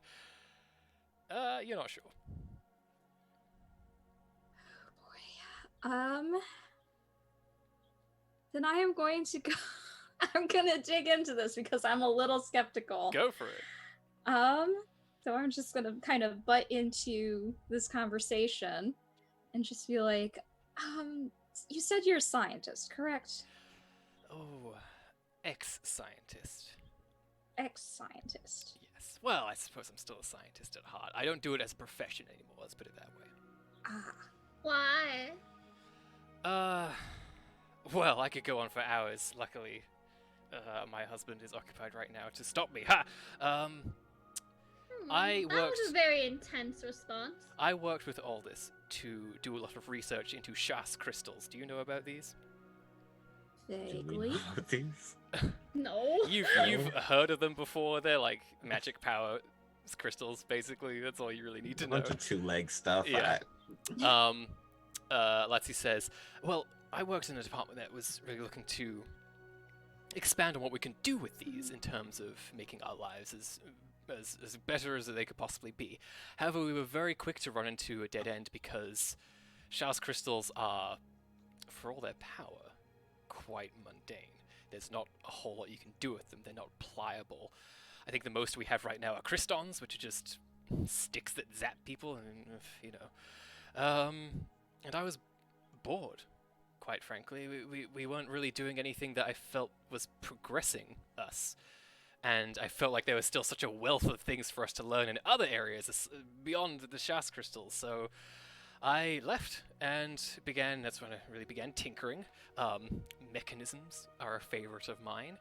And shortly after that, I met Akamu, and we've been traveling, trying to find interesting things and help people out ever since. Oh, that's wonderful. You're very kind. What's your experience with advanced mathematics? I have a wealth of experience with advanced mathematics. How long are you staying in town? We aren't entirely sure yet, but probably at least until the storm dies down. About 3 days. Oh, excellent. Could I, perchance, persuade you to work as a tutor for that short time? He looks a bit taken aback by this and says, well, we had some business we wanted to come here to do, but also some of that business was helping people, so I suppose by that merit. What do you want to learn exactly? It's not for me. We I have a daughter and we have no school here. Ah. My Schools are knowledge- bad! Rami, Did a school Later. attack you once? Okay. it's complicated. How old is your daughter? She is 10. Oh. She's rather advanced. I see. But so my specialty lies primarily in botany and medicine. Oh, excellent. I'm sure you're highly valued around here. Yes, but so there's some gaps in her education, I and see. even if it would just be you spending time with her and coming up with a lesson plan and a reading list that I could implement later, anything would be helpful. I can pay you. What is my salary like? It's very, very up in the air because currency isn't very defined in this world. Because it doesn't need to be ever. It is slightly, it's enough to live by, plus a bit more. Mhm. What do I do? No, I'm sorry. Never mind. Oh, it's. I was just like, I'm a bird. What do I do? Never mind. I feel like I spend most of my No, money on we've gone clo- through on this. stuff. It's put in the Raiden Relief Fund, where basically if anything happens to do with the Wield or Raiden, they can tap into that and use it to help. Yeah, right. Okay. I can pay you perhaps not very much, but I could also offer you room and board. I mean, the thing we're looking for the most is any information about these legends that we're following, but, this might help tide me over.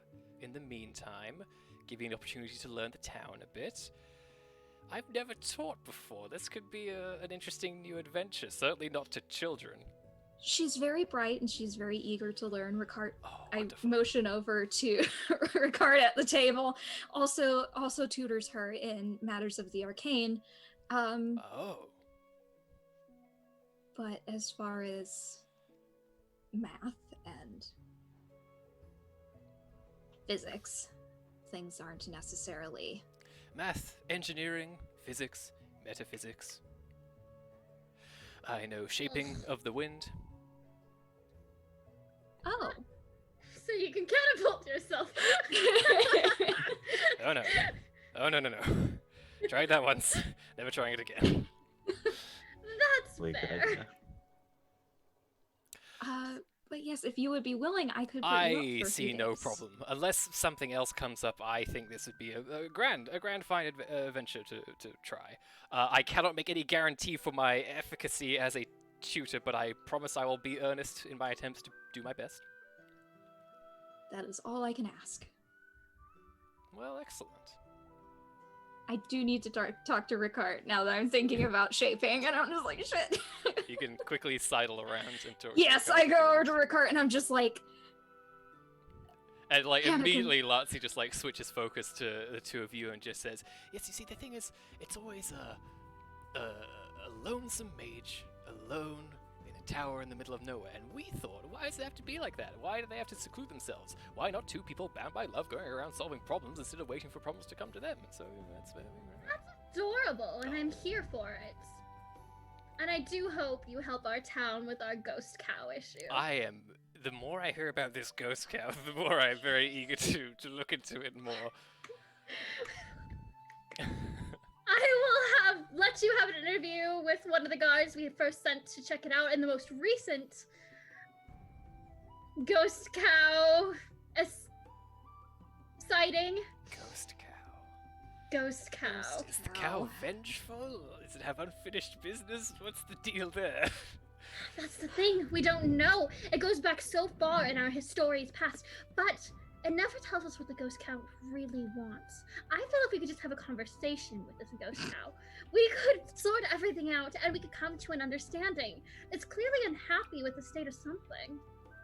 And Akamu said there would be nothing to do here. Love it. oh my god. So, Val, you've sidled over to Ricard, who is kind of Yes. sitting on his own at the bar, eating some food. He's chewing on some noodles right now. Ricard, there's been a development with Hannah and magic. she seems to have a natural affinity for fire shaping. Fascinating. I As too you know, this is... know how to do this. Yes. Can you teach her a little more? Hone the craft, make sure she doesn't hurt herself? Are you always honest with me, Val? What do you mean? Oh, I feel like that might have come off as an accusation. That's not what I intended. I simply wanted to clarify things.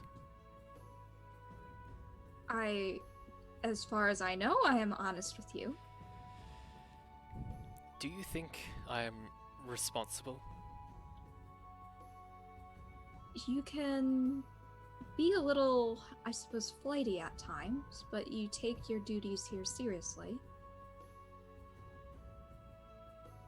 Why? What's bothering you? Oh, it's just...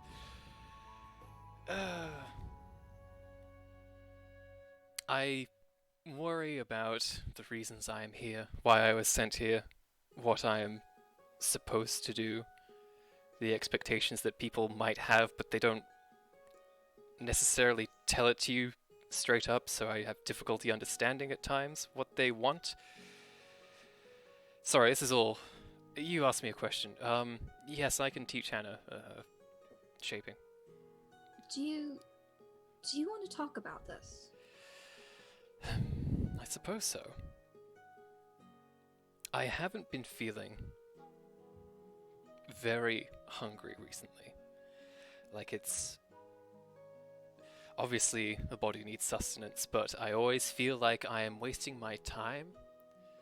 That it is a grand distraction.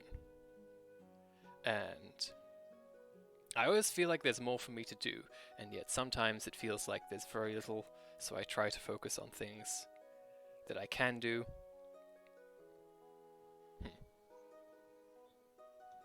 Are you dissatisfied with your work here? I'm unsure why I was sent here. And I worry... My mind is constantly turning, thinking about what I did that resulted in this, and my mind is not kind to me.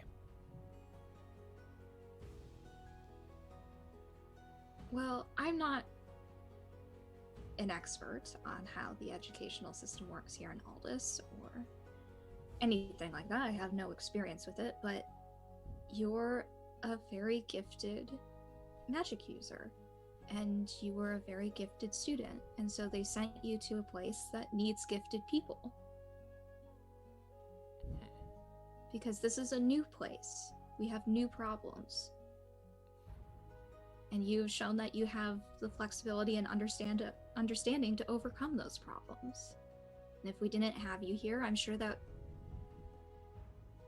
we would have much larger problems than what we do now, and we could possibly be dead 10 times over.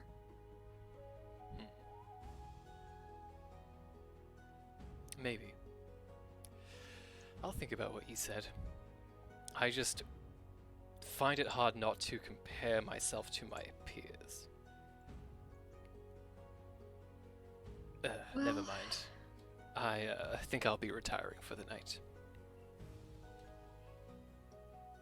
If you want to talk again, you know where to find me. Of course.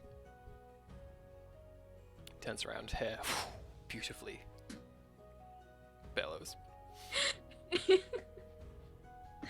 Man in his hair! Yes, so you're in the tavern with these new strangers that have come to town. You've gone from distrusting them immensely to asking them to teach your daughter in a matter of seconds. Yeah, about that,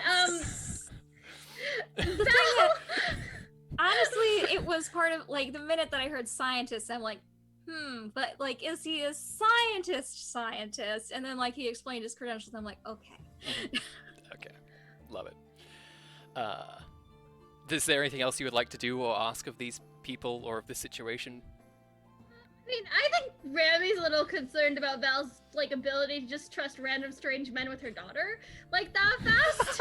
Like, that was really fast. She also has high confidence in Hannah's decision-making ability, and also the possibility that Hannah could just straight up probably shank a person. So, you know. Oh dear. Yeah, but still, okay, so like Rami's been watching you, the Hannah, and is like, oh, okay, so that's what like real parenting is like. That's interesting. And now she just saw this, and she's like, recalculating a little bit. Hey! We are in a small town. There's very few highly educated people here. Okay. Like, It didn't say I'm saying. And it had 4 horns, no 5. 5 horns. He's good. that the Maybe I ghost should cow? get him on the paper. And oofs of smoke and fire. Oh, a dreadful thing it was. okay, maybe This not is going Hannah's great. ability to, like, kill a man, but her ability to run. Speaking And also of the fact that Hannah and Shanna are probably like a package deal when it comes to tutoring. So, Oh, so you're just having a strange man teach 2 young women. That's fine. Val will be there, right? Maybe? I most don't know. likely, yes. Why would you say it like that? Rami has these views of the world as something of, wow, everyone's trying to manipulate people for something. And then Val's over here like, yes, come have access to my child right away. Oh dear. No, it's just, also kids are the easiest thing to leak info from. They're so easy to get information. They're not always the best source, but like if you want information, you talk to a kid first. So even more so, Rami's like, why the fuck would you give them a child to just get information from? You know, like that's where Rami's brain is. Love it. I understand that, Fair. yes. But yeah, I do think that Rami does have like a quick question for Val. Mhm. Not based on her ability to just trust strangers. Weirdly enough, it has worked well so far. Yes, I guess it has. That was a conversation out of character though. But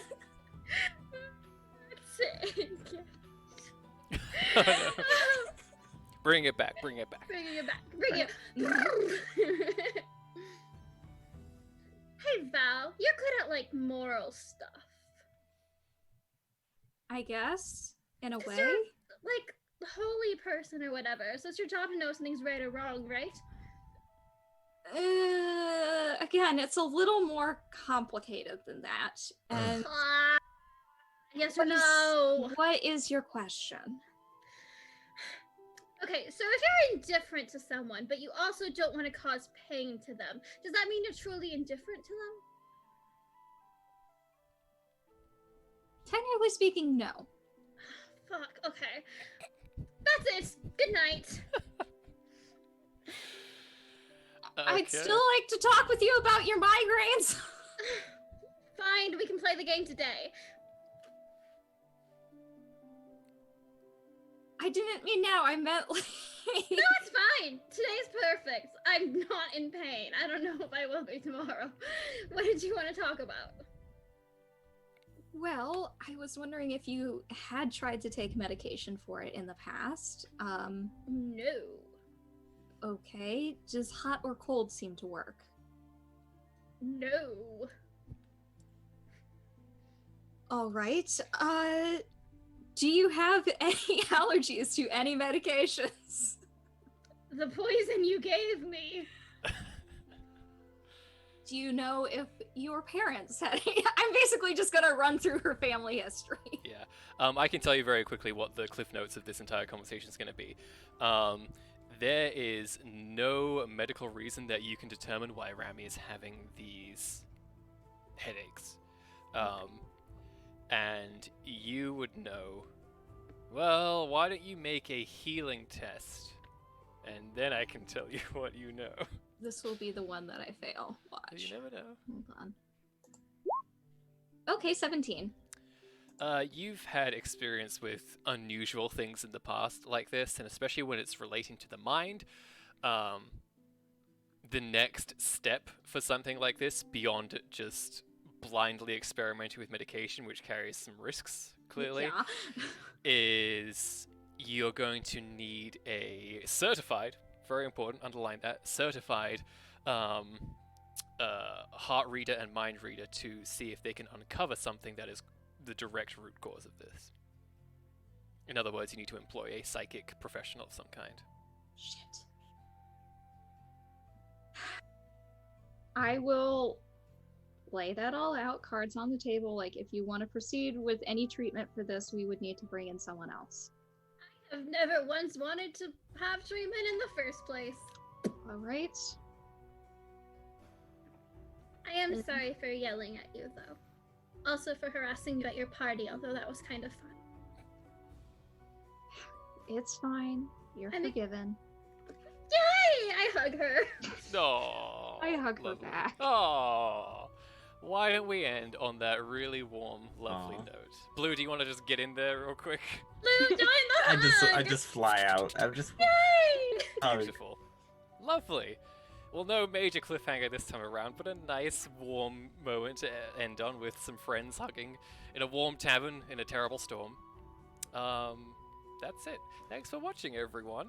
Sorry Nice. about the technical snafus here and there. Entirely my fault. But yeah, hope you had fun. Thank you for watching. If you have watched, Artist. We Yes. need to make sure we thank our artist. let's thank our artist. Yes. Our artist is Hansel Eldor, which you can find him on Tumblr at Dork Age Doodles, and I believe if you just spell out that name, that's what he is on Twitter. yeah. He's awesome. Beautiful watercolor, amazing So good. fantasy art. So Please good. check him out. So It's pretty. really So amazing. good. Like real watercolors with paper Yes. and water. It's amazing. Our music is by Wind Swept. It is spelled Vind Svept. Please check them out. Beautiful playlists on YouTube for kind of fantasy, mood stuff, and there's so much as well. It's so great. Please check them out. Is there anything anybody would like to say or do before we depart? I would like to, really quick. So we are getting into the summer months, which means that a lot of local libraries are now doing their summer reading programs. So if you enjoy using the library and want to support them even in this chaotic time, I encourage you to go check those out. They often have summer reading programs for children, teens, and adults, so you can get some awesome prizes just by reading. So yes, support your local libraries, respect the staff, respect the patrons, stay safe. Contrary to our game's message, we like libraries. Yes. We love libraries. We do. And Libraries knowledge, and knowing schools are things. great. Remy sucks. Sorry. Respect your teachers. Respect Be a your good person. teachers. Respect people who know great knowledge. It's important. All right, anything else? No. Have a wonderful day. We love you. Yes. Yeah. Thank you for watching. Be there for the people who need you to be there for them, and listen to those close to you as well. We will be here next week with another tale from Miniry. Ooh. Yeah. Thanks for watching, everybody. Bye. Oh no, I have to stop it. Oh no.